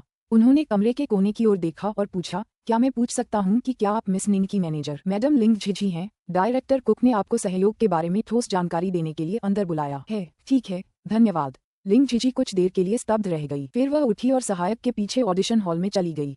प्रतीक्षा क्षेत्र में आश्चर्यचकित ली यूलिंग और आक्रोशित महिला कलाकारों का एक समूह खड़ा था। वाह, क्या ये सचमुच निंगशी है? हम सचमुच उसके जैसी किसी से हार गए? ये तो मजाक है। दरअसल मैं पहले ही कहना चाहता था, निंगशी किस तरह की इंसान है और कैसे कपड़े पहनती है। इस बात को अलग रखते हुए वो लिंग झिझी के अधीन एक कलाकार है, तो वो कितनी सीधी सादी हो सकती है। लिंग झिझी इतनी बेवकूफ नहीं होगी कि ऐसी नौसिखिए वाली गलती कर दे। अफसोस, वो पूरी तैयारी के साथ आए थे। हम बहुत लापरवाह थे। टस्क टस्क, ऐसा लगता है कि मनोरंजन जगत में एक और अश्वेत सुंदरी आ गई है। उफ़, इस बार ली यूलिंग सचमुच बहुत अपमानित हुई। इससे पहले उसे लिंग मन्यू ने उखाड़ फेंका था और अब जबकि लिंग मन्यू आखिरकार मंच से चली गई है, लिंग झिझी के एक और कलाकार ने उसे फिर से उसके पद से उतार दिया है। जब उन्होंने सहयोग पर चर्चा पूरी कर ली, लौटते हुए लिंग झिझी ने अपने बगल वाली लड़की को सोच में डूबकर देखा। जितना ज्यादा समय वे साथ बिताते उतना ही उसे लगता कि वह अथाह है। इससे पहले निंगशी अपने आप में खोई रहती थी और दोपहर का खाना या नाश्ता भी नहीं करती थी। अब वह हॉट डॉग खा रही थी। जब उसने लिंग झिझी को अपनी ओर देखते देखा तो उसने भरे हुए गालों से पूछा, बहन झिझी, तुम मुझे ऐसे क्यों देख रही हो? क्या तुम मेरे जैसी स्मार्ट पार्टनर पाकर खुद को खुशकिस्मत नहीं समझती? लिंग झिझी ने हल्के से हंसते हुए कहा, इससे पहले मैं सोचता रहा कि यह तरीका बहुत जोखिम भरा है क्योंकि कुक चीन से अच्छी तरह वाकिफ है। मुझे चिंता थी कि तुम्हारे अभिनय कौशल में खामियां उजागर हो जाएंगी। कौन जानता था कि तुम कुकिंग का किरदार इतनी अच्छी तरह निभा सकते हो। ऐसी महारत हासिल करने के लिए तुम्हें कम से कम 10 साल का अनुभव चाहिए होगा, लेकिन मुझे याद नहीं कि मैंने तुम्हारे पोर्टफोलियो में ये हुनर देखा हो। निंगशी यह सुनकर लगभग थूकने लगी, बहन झिझी, तुम मुझे बहुत अच्छा समझती हो। क्या मैं ऐसी दिखती हूँ जो इतना लंबा समय कौशल विकसित करने में लगाती है? उसने अपनी तर्जनी उंगली उठाई और कहा, सच कहूँ तो मैंने इसे सिर्फ 1 महीने में सीखा है। असल में यही एक गाना है जो मुझे याद है। यह अच्छी बात है कि मेरी याददाश्त बहुत अच्छी है। मैंने हर एक तार और हर एक सुर को याद करने की बहुत कोशिश की थी। जब मैंने इसे पहली बार सीखा था तो मेरा बस यही ख्याल था कि इसे अच्छा दिखाने के लिए इस्तेमाल करूं। निंगशी का जवाब सुनकर लिंग झिझी ने आश्चर्य से पलकें झपकाईं, फिर वह बेकाबू होकर हंस पड़ी। तो ये है गाने के पीछे की कहानी। निंगशी ने सिर हिलाया, हाँ, मुझे हर चीज थोड़ी थोड़ी सीखना पसंद है। मुझे कई जटिल चीजें सीखना पसंद है, लेकिन असल में मैं किसी भी चीज में ज्यादा अच्छी नहीं हूँ। अगर हुनर कम समय में हासिल हो जाए तो कोई बात नहीं, लेकिन मैं उन हुनरों की सिर्फ सतही सतह ही छू पाती हूँ जिन्हें निखारने में सालों और महीनों लगते हैं। उसके पास सुसंस्कृत होने का समय नहीं था। उसका एकमात्र लक्ष्य जीवित रहना था। इससे पहले निंग परिवार में अपने अनुभव से उसे लगा कि अगर वह हर क्षेत्र और हर संभव ज्ञान को पूरी लगन से सीख सके तभी उसे सुरक्षा का एहसास होगा। अध्याय 467, किसी से मिलने जाना। अध्याय 467, किसी से मिलने जाना। आगामी परफ्यूम विज्ञापन की शूटिंग के कारण निंगशी को कुछ समय के लिए लॉस एंजल्स में रुकना पड़ा। इस अवसर का लाभ उठाते हुए उसे कुछ बहुत ही महत्वपूर्ण काम करना था। वह किसी से मिलना चाहती थी। निंगशी ने लॉस एंजल्स के निकट स्थित सेंट बर्नार्ड शहर की यात्रा की। ऐसी जगह पर कोई उसे पहचान नहीं पाता, इसलिए उसने न तो कोई भेष बदला और न ही कोई मेकअप किया। उसने बस एक सादी और आरामदायक सफेद टी शर्ट और जीन्स पहन ली। सेंट बर्नार्ड शहर को लगातार 5 वर्षों तक देश का सबसे खतरनाक शहर घोषित किया गया था, जहां निम्न आय वर्ग के लोग एकत्रित होते थे और यह शहर तस्करों का मुख्य मार्ग था। इसे पूरे देश में सबसे हिंसक क्षेत्र माना जाता था। निंगशी को सामान्य किराया से 2 गुना देना पड़ा, तभी ड्राइवर वहां जाने को तैयार हुआ।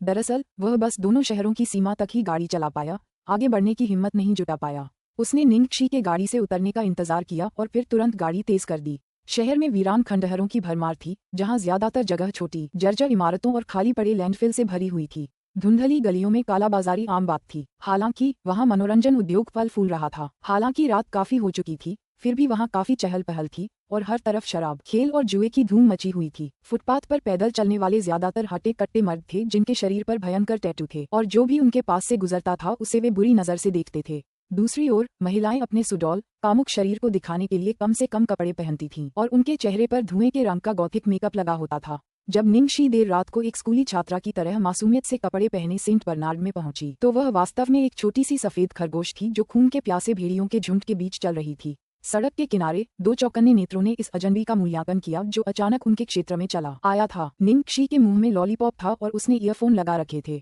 वो गलियों में बेपरवाही से चल रही थी मानो किसी आम सुरक्षित फुटपाथ पर चल रही हो। वह जिस बेफिक्र अंदाज में दिख रही थी उससे लग रहा था जैसे वह मोहल्ले की ही हो। उसे देखने वाली आंखें बस उसका मूल्यांकन कर रही थीं, कोई भी उसकी कमियां ढूंढने नहीं आया। आखिर अगर वो इतनी देर रात सेंट बर्नार्ड में इस तरह आने की हिम्मत कर रही थी तो भले ही वो वाकई एक बच्ची ही क्यों न हो, वो कोई आम इंसान तो नहीं होगी। उसके पीछे शायद बहुत ताकत होगी और छोटी सी भी टक्कर उसके लिए जानलेवा साबित हो सकती थी। जो भी उससे भिड़ता वह जटिल झुग्गियों की भूलभुलैया से गुजरती रही और फिर उसके आसपास के इलाके का उसका नजरिया विस्तृत होने लगा। वह शहर के केंद्र से ज्यादा दूर नहीं थी और जैसे जैसे वह केंद्रीय क्षेत्र के पास पहुंचती गई वह उतना ही आधुनिक होता गया। यहीं पर सेंट बर्नार्ड का सबसे सम्मानित व्यक्ति रहता था। वहां जाने के बाद से सिर्फ 1 साल का अंतर था, इसलिए बदलाव ज्यादा खास नहीं थे। अपनी याददाश्त के आधार पर निंगशी जल्द ही एक ऐसी इमारत तक पहुंच गई जो बाकियों से अलग खड़ी थी। यह इमारत घने जंगल से घिरी हुई थी। यह अंधकार में दिखती थी मानो ये किसी परीक्षा की दुनिया में चुड़ैल का महल हो। इमारत में अंधेरा था और कोई लाइट नहीं जल रही थी। क्या वे सो रहे होंगे या मालिक वहां नहीं था? निंगशी ने इमारत के दरवाजे तक पहुंचने के लिए आंगन का गेट खोला और घंटी बजाई। शांत रात में घंटी की आवाज बहुत अचानक आई। उसने कुछ देर तक इंतजार किया लेकिन कोई जवाब नहीं आया। उसने 2 बार और घंटी बजाई लेकिन अंदर सन्नाटा था और किसी ने दरवाजा नहीं खोला। निंगशी ने सिर खुजलाया, फिर खिड़की के नीचे रखे गमलों को देखा और तीसरे गमले को गिना। फिर उसने तीसरे गमले के नीचे से चाबियां ढूंढने की कोशिश की। चाबियां छिपाने का यह मानक वास्तव में कभी नहीं बदला। जब निंगशी को चाबियां मिल गईं, तो उसने अंदर जाने के लिए दरवाजा खोल दिया। उसने घर की लाइटें जलाईं, फिर पूरे घर में इधर उधर घूमकर देखा। वास्तव में वह घर पर नहीं था। निंगशी ने अपने फोन पर समय देखा और फिर लिविंग रूम में सोफे पर बैठ गई। उसने सोचा कि मालिक के लौटने तक वहीं इंतजार करेगी। अध्याय 468 बिन बुलाया मेहमान। अध्याय 468 बिन बुलाया मेहमान। ठंडे घर में निंगशी काफी देर तक इंतजार करती रही लेकिन मालिक अभी तक वापस नहीं आया था। थोड़ी देर बाद निंगशी उठी और मेज पर रखे कार्टून के चित्रों को देखकर उसकी रुचि बढ़ गई। उसकी उत्सुक आंखों ने कार्टून के आकृतियों को देखा, फिर वह मुस्कुराई। वह व्यक्ति अभी भी ज्यादा नहीं बदला था, मानो किसी द्विआयामी दुनिया में रह रहा हो। लेकिन ये तो बहुत ही सुंदर हैं। निंगशी ने एक आकृति उठाई और इंतजार करते हुए कुछ देर उसके साथ खेलने लगी। आकृति बहुत ही मनमोहक थी। उसका हर एक मिलीमीटर ऐसा लग रहा था जैसे उसे बारीकी से निखारा गया हो और किरदार की शैली भी खास थी। एक घमंडी मगर आलसी मुद्रा, दोनों हाथों में 2 बिल्कुल असली जैसी दिखने वाली बंदूकें। मेरे पास 2 बंदूकें हैं। जब निंगशी ने गलती से आकृति पर लगे एक सूक्ष्म स्विच को छू दिया तो कार्टून आकृति अचानक बोल पड़ी। निंगशी अचानक से चौंक गई और डर गई और उसने अनजाने में अपने हाथ से आकृति छोड़ दी। मेरे पास 2 बंदूकें हैं, एक का नाम शूट है और दूसरे को आह कहा जाता है। जब निंगशी ने सुना कि वह कार्टून फिगर जिसे उसने जमीन पर फेंक दिया था अब भी चिल्ला रहा है तो वह होश में आई और खुद को संभालने के लिए सिर हिलाया। उसे अचानक याद आया कि उसका मालिक एक बार एक ई-स्पोर्ट्स बैटलिंग गेम का दीवाना था और ये कार्टून फिगर उस गेम के मुख्य किरदार थे। यहाँ तक कि किरदारों के संवाद भी बिल्कुल एक जैसे थे। वह सोच रही थी कि अगर दूसरे लोगों को पता चले कि भूमिगत दुनिया में कुख्यात इस डरावने आदमी का एक प्यारा सा पहलू भी है तो वे क्या सोचेंगे। जब कार्टून चरित्र ने अंततः अपना संवाद समाप्त किया तो घर में पुनः सन्नाटा छा गया। निंगशी का मुंह फड़क उठा और वह धीरे से उस कार्टून फिगर को उठाने के लिए आगे बढ़ी। अगर उन्होंने देखा कि उसने उनके प्यारे फिगर के साथ कैसा व्यवहार किया है तो निंगशी कांप उठी और सोच भी नहीं पाई कि क्या होगा।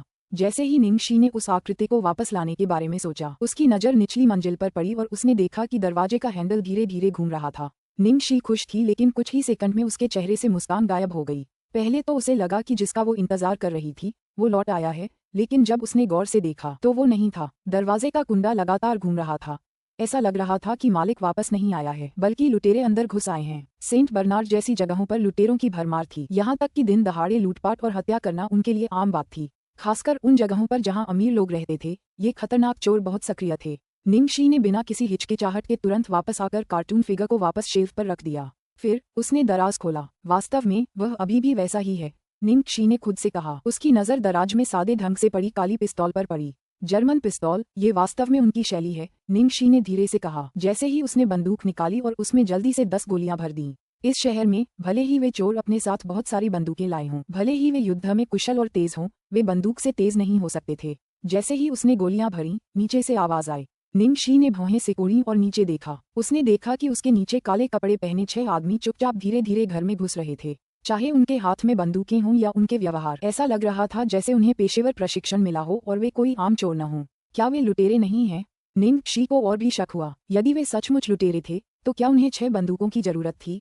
और ऐसा लग रहा है कि वे वर्दी पहने हुए हैं। अपनी पेशेवर ट्रेनिंग को नजरअंदाज करते हुए इन लुटेरों ने महंगे दिखने वाले चीनी कपड़े पहने हुए थे। अध्याय 469 मासूमियत से गोली चलाना। अध्याय 469 मासूमियत से गोली चलाना। सेंट बर्नार्ड जैसे स्थान पर क्या कभी ऐसे लोगों की डकैती करने वाली टीम होगी जो महंगे चीनी परिधान पहनते हों और जिनके पास पेशेवर प्रशिक्षण हो? इससे कोई फर्क नहीं पड़ता था कि कोई और इस पर विश्वास करेगा या नहीं, लेकिन निंगशी को इसे समझने में कठिनाई हो रही थी। नीचे खड़े 6 हथियारबंद लोग अंधेरे में एक दूसरे को संकेत दे रहे थे और वे बाज जैसी निगाहों से पूरी इमारत का निरीक्षण कर रहे थे। बहुत जल्दी उन्होंने पहली मंजिल छान मारी। शायद उन्हें वो नहीं मिला जिसकी उन्हें तलाश थी। फिर नेता ने अपनी तर्जनी उंगली ऊपर दूसरी मंजिल की ओर उठाई। जब उन्होंने ये देखा तो बाकी लोगों ने भी सहमति में सिर हिलाया और अपने नेता के पीछे चल पड़े। वे चुपके से दूसरी मंजिल की ओर चल पड़े। उन्हें क्या पता था कि जब से वे अंदर आए हैं, एक लड़की उनकी हर गतिविधि पर नजर रख रही है। इस पल निंगशी को पूरी तरह समझ आ गया कि ये प्रशिक्षित आदमियों का समूह कोई आम लुटेरे नहीं थे। अगर उसका अंदाजा सही था तो ये उस खास इंसान के दुश्मन थे। वे बदला लेने आए थे, न पैसों का, न किसी औरत का, बल्कि जान का। दुर्भाग्यवश वह व्यक्ति घर पर नहीं था और अब उसे मासूमियत में टीका लगवाना होगा। अरे, हमेशा ऐसा ही क्यों होता है? निंगशी ने दांत पीस लिए। वह पहले भी 2 बार ऐसी ही स्थिति का सामना कर चुकी थी और आज तीसरी बार। क्या ही जादू था। उस इंसान के दुश्मन तो पूरी दुनिया में फैले हुए थे। शायद उन्हें समय समय पर बदला लेने वालों से निपटना पड़ता होगा। निंगशी कमरे में वापस आई और जल्दी से सोचने लगी। फिर उसने झटपट उस प्यारे कार्टून फिगर को उठाया और स्विच ऑन करके उसे सीढ़ियों से नीचे फेंक दिया। नेताजी बहुत खुश हुए। कार्टून चरित्र के निचले आधे हिस्से को पहचानने से परे गोली लगने में ज्यादा समय नहीं लगा। कार्टून आकृति का दूसरा आधा हिस्सा लापरवाही से पुरुषों के बीच गिर गया। ओह, आपका शॉट, इसने वास्तव में मेरी भावनाओं को ठेस पहुंचाई है, कार्टून चरित्र ने कहना शुरू किया। लोगों ने उस कार्टून आकृति को संदेह भरी नजरों से देखा जिसे गोली मारकर आधा कर दिया गया था। उस समय कार्टून चरित्र ने आगे कहा, भाई, क्या आप उस शमशान में पले बड़े हैं जहां बारबेक्यू बेचा जाता है? ये तो नरसंहार होगा। चलो पहले कुछ जादू करते हैं, कैसा रहेगा? लानत है, मुख्य व्यक्ति ने गुस्से से कहा और फिर उस आकृति को बुरी तरह कुचल दिया जो लगातार बोल रही थी। उसी समय निंगशी का शरीर शून्य में चमक उठा। निंगशी की आंखें चील की तरह तेज और बर्फ की तरह ठंडी थीं। ऐसा लग रहा था जैसे वो बिल्कुल अलग इंसान बन गई हो। जो कोई भी उसे अच्छी तरह से नहीं जानता था, उसे अब उसे देखकर जरूर आश्चर्य होगा। निंगशी आज कुछ साल पहले वाली निंगशी जैसी ही थी। उसकी दृढ़ आंखों में जटिल भावनाओं का कोई डर नहीं था, बल्कि सिर्फ सटीक गणनाएं थीं। बाम! जब निंगशी ने पहली गोली चलाई तो पूरी इमारत में तेज आवाज गूंज उठी और मुख्य व्यक्ति की दयनीय चीख सुनाई दी। उसकी सांसें तेज हो गईं और उसका शरीर हमले से बचने के लिए पीछे की ओर मुड़ गया। हालांकि उसकी कोशिशें गीली मिट्टी के दयनीय रूप से ढहने जैसी कमजोर थीं। निंगशी का वार उसके सीधे दिल में लगा था। बाकी 5 लोग डरे हुए देखते रहे और उन्हें अपने नेता की भी परवाह नहीं थी, जो गोली लगने से घायल हो गया था।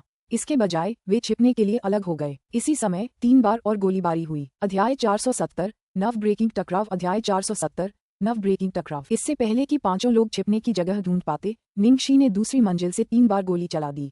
Balm balm balm! गोलियों की आवाजें गूंजी, मानो 3 बदकिस्मत लोगों के जीवन के अंत की पुष्टि कर रही हों।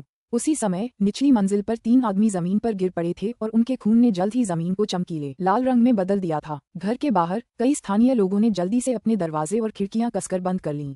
अगर ऐसा कहीं और होता तो दहशत फैल जाती, लेकिन ये सेंट बनार्ड्स था और उन्हें इसकी आदत थी। आखिरकार सेंट बनार्ड्स अपनी अपराध दर के लिए प्रभावशाली था। इस समय घर में केवल 2 हथियारबंद लोग ही बचे थे और उन दोनों ने अच्छी तरह से छिपने की जगह ढूंढ ली थी। दोनों लड़के अचानक पकड़े जाने की अपनी पिछली घबराहट से शांत हो गए थे। आखिरकार वे अच्छी तरह से प्रशिक्षित हत्यारे थे। अगर उनमें से कोई आखिरी आदमी भी होता तो भी वह बिना सिर वाले मुर्गे की तरह व्यवहार नहीं करता। निंगशी ने मौके का फायदा उठाकर 2 गोलियां चलाईं और फिर अस्थायी रूप से कमरे में छिपने का फैसला किया। वे अभी तक वापस कैसे नहीं आए? निंगशी ने गहरी सांस ली। वह बहुत समय पहले ही अंधेरी भूमिगत दुनिया से बाहर आ चुकी थी और इस अचानक हुई घटना को तुरंत स्वीकार करना उसके लिए थोड़ा मुश्किल था। फिर भी कम से कम उसके पहले के सभी कार्य उसकी सटीक गणना के अंतर्गत थे और वह 4 लोगों से छुटकारा पाने में सफल रही। सच कहूं तो निंगशी अपने दिल में साफ समझती थी कि उसे उन खास कार्टून किरदारों का शुक्रिया अदा करना चाहिए, वरना उसे प्रशिक्षित हत्यारों के घुसने का पता भी नहीं चलता। अगर ऐसा होता तो अंजाम अकल्पनीय होता। अब 2 और हत्यारे बचे थे। निंगशी के लिए वे ज्यादा बड़ी समस्या नहीं होने चाहिए। बहुत जल्दी ही निंगशी को इमारत का मुख्य नियंत्रण पैनल मिल गया और उसने उसे बंद कर दिया। पल भर में घर में मानो अंधेरा छा गया, मानो रात का सबसे अंधेरा पड़ा हो। पूरी दुनिया मानो एक बहरा कर देने वाले सन्नाटे में डूब गई हो। एक भी आवाज सुनाई नहीं दे रही थी। नीचे बचे हुए 2 आदमी भी बहुत सावधान थे। उन्होंने तुरंत कोई कदम न उठाने का फैसला किया, बल्कि चुपचाप अपने मौके का इंतजार करने लगे। कई दिन पहले ही उन्हें ये हत्या का मिशन मिला था और वे नाकाम होने के लिए पहले से ही तैयार थे। आखिरकार उनकी हत्या का लक्ष्य उनके इलाके में एक नामी गिरामी इंसान था। पैसों के लालच ने उन्हें फंसा लिया था। उन्हें पता था कि इस पहाड़ के भीतर एक बाग है, फिर भी वे सीधे उसके अंदर पहुंच गए। अब पछताने में बहुत देर हो चुकी थी, क्योंकि उस व्यक्ति को उनकी मौजूदगी का पता चल चुका था। उस व्यक्ति के हाथों से बच निकलने की संभावना लगभग न के बराबर थी, इसलिए वे बस अपनी जान की बाजी लगा सकते थे। शायद जिंदा बच निकलने की कोई उम्मीद की किरण हो। दोनों आदमियों के पूरे शरीर ठंडे पसीने से भीगे हुए थे, लेकिन उनके चेहरों पर जरा भी घबराहट या बेचैनी नहीं थी। प्रशिक्षित पेशेवर हत्यारे ऐसी परिस्थितियों के लिए तैयार रहते थे। हर रोज वे सेंट बर्नार्ड्स की सीमाओं पर घूमते और अपने दिमाग से बिक्री करने के लिए अपने चाकुओं पर खून लगाकर शान से काम करते। आज जैसी स्थिति उनके साथ पहले भी अनगिनत बार घटित हो चुकी थी। दूसरी मंजिल से देखने पर निंगक्षी ने भी कोई हरकत नहीं की। इससे पहले तो उसे किस्मत का साथ मिला था, लेकिन अब बाकी दोनों हत्यारे पहले से ही ज्यादा सतर्क थे। एक क्षण बाद निंगक्षी ने मेज से टूटी हुई कार्टून आकृति उठाई और उसे चालू कर दिया, फिर उसे फर्श पर फेंक दिया। उनका कहना था कि कार्टून आकृति उच्च गुणवत्ता वाली कस्टमाइज्ड आकृति लगती है। यदि इसे दूसरी मंजिल से नीचे फेंका भी जाए तो यह आसानी से नहीं टूटेगी। आहा, मुझे लगता है कि आप लोग आंटियां हैं। अचानक कार्टून चरित्र के अपमान की आवाज से पूरी इमारत में सन्नाटा छा गया। अध्याय 471। जवान आदमी, क्या तुम्हें कुछ शॉट्स चाहिए? अध्याय 471। जवान आदमी, क्या तुम्हें कुछ शॉट्स चाहिए? आहा, मुझे लगता है कि आप लोग आंटियां हैं। तुम लोग बहुत नाजुक प्राणी हो, एक स्पर्श से ही टूट जाओगे। जैसे ही कार्टून चरित्र का उपहास गूंजा, दोनों हत्यारे एक क्षण के लिए स्तब्ध रह गए, लेकिन उन्होंने फिर भी धैर्य बनाए रखा और कोई कदम नहीं उठाया। बेवकूफों, यह ऐसी जगह है जहां देवता भी पैर रखने की हिम्मत नहीं करते। तुम अपनी मौत की तलाश में आए हो। कार्टून चरित्र की आवाज कभी पुरुष की होती, कभी महिला की, कभी धीमी और कभी तेज होती, और कभी कभी वह स्पष्ट सुनाई देती। केवल $998 में मैं आप लोगों को इतना अच्छा महसूस करा सकता हूँ कि आप सांस नहीं ले पाएंगे। यह अजीब है, मुझे कुछ गोली मारने का मन कर रहा है। मेरे पास 2 बंदूकें हैं, एक का नाम शूट है और दूसरी का नाम आ है। वह क्या चीज टपक रही है? वह आकृति लगातार गालियां बक रही थी और निंगक्षी दूसरी मंजिल से मुस्कुरा रही थी। हालांकि संवाद किसी खेल से आ रहे थे, फिर भी उस आकृति को अकेले सुनना अजीब लग रहा था, बहुत अजीब। कार्टून फिगर के कुछ मिनट तक बड़बड़ाने के बाद एक हत्यारा उसे और बर्दाश्त नहीं कर सका। खिलौने की बड़बड़ाहट इतनी परेशान करने वाली थी कि वे सबसे अच्छी रणनीति पर ध्यान केंद्रित नहीं कर पा रहे थे। वह व्यक्ति पहले तो दूसरे व्यक्ति को संकेत देना चाहता था, लेकिन चूंकि घर में पूरा अंधेरा था तथा कार्टून आकृति के अलावा जो मंद प्रकाश उत्सर्जित कर रही थी, वे अंधे रह गए। अरे, मुझे पता था कि मुझे अपना नाइट विजन चश्मा लाना चाहिए था। आदमी ने चुपचाप खुद को डांटा। कार्टून आकृति को गोली मारने के लिए सावधानी से अपना दाहिना हाथ आगे बढ़ाया। बाम! बंदूक से गोली चली और उसके बाद उस आदमी की दर्दनाक चीख निकली। उसे ट्रिगर दबाने का मौका भी नहीं मिला। गोली दूसरी मंजिल से आई थी और उसके दाहिने हाथ में लगी थी। उनका रोना कितना अजीब है, कार्टून चरित्र ने आगे कहा। दूसरी मंजिल पर निंगक्षी को नाइट विजन चश्मा मिला। उसे मानना पड़ा कि घर का मालिक वाकई बहुत सुसज्जित था। भारी हथियार न होने के अलावा बाकी सब कुछ पूरा था। इसी दौरान घायल आदमी जमीन पर गिर पड़ा और उसका आधा शरीर तुरंत ही खुले में आ गया। नाइट विजन चश्मे की वजह से उसे कोई बाधा नहीं हुई। अदृश्यता सबसे घातक शक्ति है। कार्टून चरित्र के कथन के साथ निंगक्षी ने एक बार फिर अचूक निशाना साधा। उसने कराह रहे आदमी की जान फौरन बुझा दी और उसकी चीखें अचानक बंद हो गईं। और तुम जवान आदमी, तुम्हें कुछ शॉट्स की जरूरत है? कार्टून चरित्र के शब्द अंतिम हत्यारे के कानों तक पहुंचे और उसे ऐसा झटका लगा जैसे कि वे शब्द सिर्फ उसके लिए ही थे। ओह, मेरा बड़ा चाकू बहुत समय से प्यासा है। आखिरी हत्यारे की आंखों में एक क्रूर भाव था। उसने बंदूक दूसरी मंजिल की ओर उठाई और कई गोलियां चलाईं। हालांकि नाइट विजन चश्मे के बिना वह केवल अंधाधुंध गोलियां ही चला सकता था। निंगक्षी को उससे लगभग कोई खतरा नहीं था। बंदूक चलाने का कौशल बुरा नहीं है, लेकिन यदि आप उसे मारना चाहते हैं तो आपको अगली बार तक इंतजार करना होगा। कार्टून चरित्र ने ताना मारा। तुम मुझे मेरे परिवार की सबसे अच्छी दूध देने वाली गाय की याद दिलाती हो। मैं तुम्हें उस गाय से परिचित कराना चाहता हूँ। धिक्कार है इस खूनी शरारत पर। हत्यारे ने अंततः क्रोध और भय को अपने ऊपर हावी होने दिया और वह अपनी विवेकशीलता खो बैठा तथा पुनः दूसरी मंजिल की ओर भागा। इस बार निंगक्षी पहले से ही तैयार थी। जैसे ही हत्यारा गोली चलाने की स्थिति में आ रहा था, निंगक्षी ने अपनी फुर्ती और सटीकता से ट्रिगर दबाने का सही समय चुना। मेरे जैसा सुंदर व्यक्ति ही अन्य खेलों में मुख्य पात्र होता है। कार्टून चरित्र का अंतिम संवाद काले कपड़े पहने हत्यारे के लिए पर्दा उठाने का समय था, जब वह फर्श पर गिर गया और अपनी अंतिम सांस ली। अध्याय 472। मैं सुपर डुपर कूल हूँ। अध्याय 472। मैं सुपर डुपर कूल हूँ। चूंकि उसे नहीं पता था कि हत्यारों ने मदद के लिए बुलाया है या नहीं, इसलिए उसने लाइटें बंद रखीं। नाइट विजन चश्मा लगाए वह सावधानी से सीढ़ियों से नीचे उतरी। उन्होंने मृत हत्यारों की पहचान के बारे में अधिक जानकारी प्राप्त करने के लिए उनके सामान की जांच की। बी रैंक, निंगक्षी ने आश्चर्य से बुदबुदाया। ये लोग द सिंस नामक समूह के बी रैंक के हत्यारे थे। पापों का इतिहास मध्य युग के अंत तक जाता है। ये हत्यारों का एक सर्वविदित वर्ग था जिसका अस्तित्व पिछले विश्व युद्ध के दौरान चरम पर था। शक्तिशाली परिवारों के पीछे की ताकत होने के अलावा कुछ छोटे देशों ने भी द सिंस से शीर्ष हत्यारों को काम पर रखा था। एक पाप के रूप में अस्तित्व में है। पाप का अस्तित्व विनाश करने के लिए है। संसार पाप और अपमानजनक सांसारिक इच्छाओं से भरा हुआ है। कितना दयनीय है। संसार को नष्ट करने के लिए पाप की शक्ति का प्रयोग किया जाएगा। इन शब्दों को पापों की सबसे पवित्र बाइबल के रूप में जाना जाता था। बी श्रेणी के हत्यारे पापों के बीच औसत श्रेणी के थे, जो केवल ए श्रेणी से ही बेहतर थे। हाँ, वही आदमी जिसने उस आदमी को मारने के लिए बी क्लास के हत्यारों को भाड़े पर लिया था। निंग शी ने सिर हिलाते हुए कहा। वे सब खुद को मरवाने की कोशिश कर रहे थे। सिंस कोई ऐसा हत्यारा संगठन नहीं था जिसका कोई पूरा सिस्टम हो। ये बस एक सूची थी और उसमें सभी विश्वस्तरीय हत्यारे दर्ज थे। किसी हत्यारे को काम पर रखने से पहले सिंस में उसकी रैंक देखी जा सकती थी। निंग शी को उस व्यक्ति पर संदेह था जिसने घर के मालिक को मारने के लिए बी श्रेणी के हत्यारों को किराए पर लिया था। मेरे जैसा सुंदर व्यक्ति ही आमतौर पर खेलों में मुख्य पात्र होता है। पहली मंजिल पर फेंकी गई कार्टून मूर्ति हंसने लगी, दांत दिखाने लगी और अंगूठा दिखाने लगी। निंग शी मुस्कुराई और मूर्ति उठा ली। तुम जरूर मेरी लकी चार्म हो। शुक्रिया, मैं सुपर डुपर कूल हूँ। जिस पर निंग शी ने जवाब दिया, मुझे इसमें संदेह है। अब समय आ गया है कि मैं तुम्हें अपना असली कौशल दिखाऊं। निंग शी ने फिर उत्तर दिया, क्या तुमने मुझे अभी नहीं दिखाया? युवक, जल्दी करो, अभी भी खजाने की खोज बाकी है। अंत में निंग शी ने कार्टून मूर्ति का स्विच बंद कर दिया और अंततः उसने बड़बड़ाना बंद कर दिया। जैसे ही उसने मूर्ति को अपने ऊपर रखा, उसे घर के बाहर से अनियमित कदमों की आवाज सुनाई दी। निंग शी जल्दी से खिड़की के नीचे छिप गई और बाहर झांकने की कोशिश करने लगी। कुछ लोग बाहर इंतजार कर रहे थे और समय समय पर घर के अंदर झांक रहे थे। ये लोग सिंस के हत्यारे नहीं थे। उनके अनियमित कदमों से उनका पता चल गया। अचानक हत्यारों का नेतृत्व करने वाले व्यक्ति की जेब में फोन की घंटी बजी। निंग शी तेजी से उसके पास गई और उसका फोन निकाल लिया। प्रेषक जेफरी से एक टेक्स्ट संदेश आया जिसमें लिखा था, क्या आपको यह मिला? निंग शी ने कुछ देर सोचा, फिर उस आदमी के फोन से जवाब दिया, हो गया, लेकिन इस बार तो हमारी जान ही चली गई। थोड़ी देर बाद फोन फिर बजा। आपकी कड़ी मेहनत के लिए शुक्रिया। मैं आपके इनाम में कुछ और जोड़ दूंगा। मैं अपने लोगों को पहले पीछे हटने दूंगा क्योंकि उनके पास कुछ और भी है। अध्याय 473। तुम्हें मेरा हास्यबोध समझ नहीं आता। अध्याय 473। तुम्हें मेरा हास्यबोध समझ नहीं आता। निंग शी ने फोन बंद कर दिया और सोचा कि बाहर जो लोग हैं वे वही लोग हैं जिनके बारे में जेफरी बात कर रहा था। उनके जाने के कुछ देर बाद ही निंग शी उनका पीछा करने के लिए घर से निकल गई। घर में इंतजार करने के बजाय वह ये पता लगाने की कोशिश करना चाहती थी कि यह जेफरी कौन था जिसने उस व्यक्ति को मारने के लिए बी श्रेणी के हथियारों को काम पर रखा था। निंग शी ने अपने भाग्यशाली आकर्षण से खुद को सुसज्जित किया और वह चुपके से विदेशियों के समूह का पीछा करने लगी। आधे घंटे बाद वे एक सुदूर इलाके में स्थित एक विला में पहुंचे जिसकी सुरक्षा कुछ लोग कर रहे थे। क्या ये जेफरी विला का मालिक हो सकता है? निंग शी ने मन ही मन बुदबुदाया। अगर यही उनका मुख्य मुख्यालय होता तो अभी यहीं रहना ही बेहतर होता।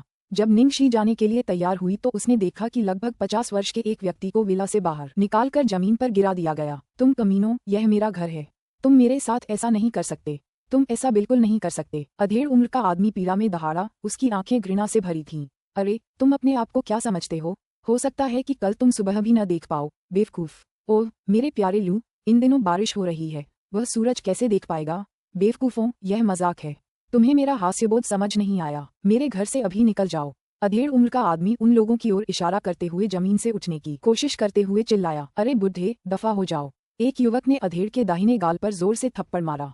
अधेड़ फिर गिर पड़ा। पापा, मैं तुम्हें कुचलकर मार डालूंगा। कुछ युवकों ने अधेड़ उम्र के व्यक्ति को जमीन पर पटक पटक कर मारना शुरू कर दिया और उसे तरह तरह की गालियां देने लगे। जब वे अधेड़ उम्र के आदमी पर हमला कर रहे थे, निंग शी पहले ही विला में घुस चुकी थी। तब उसे एहसास हुआ कि यह एक साधारण विला था। जेफरी वहां नहीं था। तलाशी लेने के बाद वह मुख्य द्वार से विला से बाहर निकल गई। अरे बुढ़े, आज मैं तेरा सिर काट रहा हूँ। क्या तुझे सच में लगता है कि तू रात काट पाएगा? हा, बॉस ने हमें तेरी जान लेने को कहा है। लू, उसका कुत्ता कहाँ है? मुझे करने दो। कमीने, तुम बहुत ज्यादा फिल्में देखते हो। अब तुम बस मुसीबत ढूंढ रहे हो। लू नाम का युवक हंसा। हा। उन्होंने अचानक एक महिला को विला से बाहर निकलते देखा। लू के आदमी उलझन में थे। ये औरत कौन थी और विला में क्यों थी? तुम, लेडी। हाँ, मैं तुमसे बात कर रहा हूँ। कहीं और मत देखो, मेरी तरफ देखो। लू ने अधेड़ उम्र के आदमी को लात मारना बंद कर दिया और निंग शी का रास्ता रोक लिया।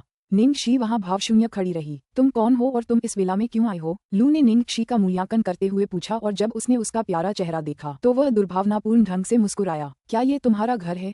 निंग शी ने उससे पूछा। क्या कहा तुमने? लू का चेहरा बदल गया। किसी ने उससे पहले कभी इस लहजे में बात नहीं की थी। लेडी, मैं सोलोमन का नया बॉस, जेफरी का भाई, लू हूँ। क्या आप नहीं जानती कि मैं कौन हूँ? अगर नहीं जानती तो मैं आज रात बिस्तर पर आपको विस्तार से बता सकता हूँ। लू ने गुस्से से कहा। अध्याय 474, मूर्ख नेता। अध्याय 474, मूर्ख नेता। निंग शी उस आदमी की बात सुनकर थोड़ी हैरान हुई। तो वो जेफरी का छोटा भाई था। पलक झपकते ही महिला ने उसके चेहरे पर कोहनी मारी और वह अप्रसन्न होकर भौंचक्का हो गया। तुमने पहले क्या कहा था? मैंने उसे ठीक से नहीं सुना। निंग शी ने लू से पूछा जो दर्द से कराह रहा था। तू चुड़ैल, तूने मुझे मारने की हिम्मत की? लू ने अपना सूजा हुआ चेहरा ढक लिया और निंग शी को घूरा। फिर वह अपने पीछे खड़े लोगों पर चिल्लाया, इसे मार डालो। आज रात यह मेरी ही है। लू की दहाड़ सुनकर सभी लोग हरकत में आ गए, क्योंकि वे क्षण भर के लिए ये देखकर दंग रह गए थे कि निंग शी के सटीक कोहनी के प्रहार ने कितनी तेजी से मजबूत लू को नीचे गिरा दिया था। लू, तो क्या तुम उसे मारना चाहते हो या उसके साथ सोना चाहते हो? अगर वह मर भी जाए तो क्या तुम उसके साथ सो सकते हो? गंजे लोगों में से एक ने उलझन में पूछा। लानत है तुझ पर, बाडी। अब चल, लू गुस्से से चिल्लाया। बाडी और उसके आदमियों ने निंग शी को घेर लिया। रुको, निंग शी ने अपना सिर हिलाया। छोटी मिस, क्या आप क्षमा मांगने की कोशिश कर रही हैं? बाडी उस पर चिल्लाया। निंग शी एक तरफ गई और कुछ स्टील की छड़ें उठाकर अपने सामने खड़े लोगों को देने लगी। निंग शी ने उन्हें अचंभित और भ्रमित कर दिया। ठीक है, मेरे पास आओ। निंग शी ने ताली बजाई और संतुष्टि से सिर हिलाया। यदि प्रतिद्वंद्वी उसकी तुलना में बहुत कमजोर थे तो कितना उबाऊ था, अब बहुत बेहतर है। लानत है, तुम मरने वाले हो। तुम चुड़ैल, क्या तुम हमें नीची नजर से देख रही हो? निंग शी जाहिर तौर पर उन्हें भड़का रही थी, खासकर इसलिए क्योंकि वे सोलोमन ग्रुप के कुलीन सदस्य थे। वे उसे ऐसा करने नहीं देंगे। बेशक कुलीन सदस्य का पद स्वनियुक्त था। गंजे आदमी के नेतृत्व में उन्होंने निंग शी पर स्टील की सलाखों से हमला करना शुरू कर दिया। उसे ज्यादा मत मारो, मैं बाद में भी उसके साथ सोने वाली हूँ और मैं नहीं चाहती कि उसका प्रदर्शन प्रभावित हो। और उसके चेहरे पर मत मारो। लू ने अधेड़ उम्र के आदमी को देखते हुए उन पर चिल्लाया। उनके चिल्लाने के तुरंत बाद निंग शी ने बाडी को एक जोरदार लात मारी और वह पीड़ा से कराहते हुए लू के पास गिर पड़ा। पंक्तिबद्ध डोमिनोज की तरह वे सभी एक एक करके नीचे गिर गए। निंग शी से हार गए। स्टील की सलाखें जमीन पर बेतरतीब ढंग से पड़ी थीं। अरे बाप रे, ये औरत कौन है? ये तो बहुत ताकतवर है। गंजा आदमी डर के मारे हौंफने लगा। गोली मारो उसे। बाडी, उसे अपनी बंदूक से मार डालो। लू ने देखा कि कुछ गड़बड़ है और उसने बाडी को धमकी को खत्म करने का निर्देश दिया। सिर्फ बाडी के पास ही बंदूक थी। हालांकि लू जेफरी का भाई था, फिर भी इस मामले में उसकी कोई भूमिका नहीं थी। बाडी ने जल्दी से अपनी बंदूक निकाली और निंग शी पर निशाना साधा। निंग शी बंदूक ताने होने के बावजूद शांत थी। उसकी जेब में उसकी बंदूक पहले से ही थी। उसे पूरा भरोसा था कि अगर वह गंजे आदमी ने उस पर गोली चलाई तो वह उसे पहले मार सकेगी। उसे गोली मारो, बाडी, तुम मूर्ख हो। लू ने उस पर गोली न चलाने के लिए चिल्लाया। गंजा आदमी शर्मिंदा हुआ और उसने उत्तर दिया, हम खत्म हो चुके हैं। मुझे हमेशा डर लगा रहता है कि कहीं लड़ाई में मैं बंदूक खो न दूं, इसलिए मैंने कभी उसमें गोलियां नहीं भरी। लू के सभी आदमी इस बयान से अचंभित रह गए और निंग शी लगभग जोर से हंस पड़ी। अध्याय 475, बेकार बॉस। अध्याय 475, बेकार बॉस। एक खाली बंदूक। लू ने तीखी टिप्पणी की और बाल्टी को अंतहीन कोसा। लू, मैं अब भी हमारी टीम का लीडर हूँ और मुझे लीडर होने पर गर्व है। अगर तुम मुझे हमेशा डांटते ही रहते हो तो मैं अपनी टीम से सम्मान की उम्मीद कैसे कर सकता हूँ? बाडी ने लू को घूरते हुए मुंह नीचे कर लिया। अपना अभिमान छोड़ो। लू ने बाडी को लात मारी। बाडी पीछे हट गया और मुक्का मारने की मुद्रा में आ गया। लू कुछ कर पाती, इससे पहले ही उसने एक मुक्का मारा और लू के जबड़े पर लगा। मैं अब तुम्हें बर्दाश्त नहीं कर सकता। लू, अब खुद ही देख लो कि मैं क्या कर सकता हूँ। बाडी के पलटवार को देखकर मध्यम आयु वर्ग का व्यक्ति जल्दी से फर्श से उठा और लू को भी मारना शुरू कर दिया। अन्य लोग लू की मदद करना चाहते थे, लेकिन निंग शी ने अपने चाकू वाले हाथ से उन्हें बेहोश कर दिया। अरे लू, मेरे कॉम्बो पंच तो देखो। बाडी ने अपने पंच तेजी से ऐसे मारे जैसे बारिश की बूंदें लू के चेहरे पर बिखर रही हों। कुछ देर बाद लू का चेहरा सूज गया और बुरी तरह से चोटिल हो गया। हाँ, बाडी चिल्लाया और किसी बॉक्सिंग चैंपियन की तरह हाव भाव करते हुए अपना आखिरी वार किया। उसने अपने दोनों हाथ ऊपर उठाए और विजय नृत्य किया, दोनों हाथों को ऊपर नीचे हिलाते हुए चिल्लाया, ओह हाँ, ओह हाँ। जब वह लू के खिलाफ अपनी जीत का जश्न मना रहा था, निंग शी ने उसकी बंदूक छीन ली। बाडी ने निंग कसी की ओर देखा और उसकी विजयी निगाहें जल्द ही गायब हो गईं। ये वास्तव में लोड नहीं है। निंग कसी अजीब तरह से हंसी। उसे गंजा बाडी बहुत दिलचस्प लगा। मेरे प्यारे उद्धारकर्ता, मैं ज़ियुस हूँ, मुझे बचाने के लिए धन्यवाद। अधेड़ उम्र के व्यक्ति ने उत्साह से कहा। मैं सोलोमन का बॉस हूँ और मेरे दूसरे नंबर के कमांडर जेफरी ने मुझे धोखा दिया है। अगर आप न होते तो मैं कल देखने के लिए जिंदा नहीं बचता। अरे, इतिहास की सबसे बेकार बॉस, अभी आधी रात बीत गई, उसके बिना तुम आज तक जिंदा नहीं रह पाते, बाडी ने उससे गंभीरता से कहा। निंग शी अवाक रह गई क्योंकि उसे उम्मीद नहीं थी कि वह गलती से एक गिरोह के नेता को बचा लेगी। शायद बॉस और उसके गुर्गे इतने निकम्मे थे कि उसने सोचा था कि यह अनजान गिरोह बस लोगों का एक समूह है जो खिलवाड़ कर रहा है। उसे कुछ समय बाद ही पता चला कि सोलोमन का कितना बड़ा प्रभाव था और उसके सामने खड़ा अधेड़ ज़ियुस पिछले सभी बॉसों में सबसे कमजोर नेताओं में से एक था। हालांकि वर्तमान में निंग शी का ध्यान एक विशेष व्यक्ति की सुरक्षा पर था, इसलिए उसने जल्दी से उनसे कहा, तुम लोग मुझे जेफरी के पास ले आओ। जेफरी निर्दयी है, अब उसके पास जाना अपनी मौत को ढंकने जैसा है। बाडी ने सिर हिलाया। निंगशी ने उसे धमकी भरी नजरों से देखा और उसने जल्दी से कहा, मुझे लगता है कि तुम ठीक हो जाओगे, मैं तुम्हें वहां ले जाऊंगा। ज़्यूस ने कुछ देर सोचा और कहा, मुझे एक छोटा रास्ता पता है जो सीधे उसके अड्डे के केंद्र तक पहुंच सकता है, मेरे पीछे आओ। आधे घंटे बाद वे बाहरी इलाके में एक हवेली में पहुंच गए। जाहिर है जेफरी यहीं था। यह अजीब है, इस इलाके की रखवाली कोई नहीं कर रहा। क्या ये कोई जाल हो सकता है? ज़्यूस ने संदेह जताया। निंगशी ने इस बारे में ज्यादा नहीं सोचा और वह सीधे हवेली के अंदर चली गई। उसे यकीन नहीं था कि जिस व्यक्ति को मारने के लिए जेफरी ने हत्यारे भेजे थे वह सुरक्षित है या नहीं, और वह व्यक्ति कहाँ है। बड़े मनों के अंदर 13 सशस्त्र बलवान व्यक्ति गश्त लगा रहे थे। जब निंगशी योजना बना रही थी तो ऊपर से एक अजीब सी आवाज आई। एक हेलीकॉप्टर हवेली के ऊपर दिखाई दिया। जागीर में सभी सशस्त्र लोग सतर्क थे। दूर से देखने पर निंगशी को भूरे बालों वाली एक कामुक महिला दिखाई दी जो एक चुस्त काले सूट में थी। वह महिला हेलीकॉप्टर से उतरने के लिए रस्सी का इस्तेमाल कर रही थी। निंगशी उस महिला को देखकर आश्चर्यचकित हो गई क्योंकि उसने यह उम्मीद नहीं की थी कि जिस व्यक्ति का वह पूरी रात इंतजार कर रही थी वह इतने भव्य तरीके से प्रवेश करेगा।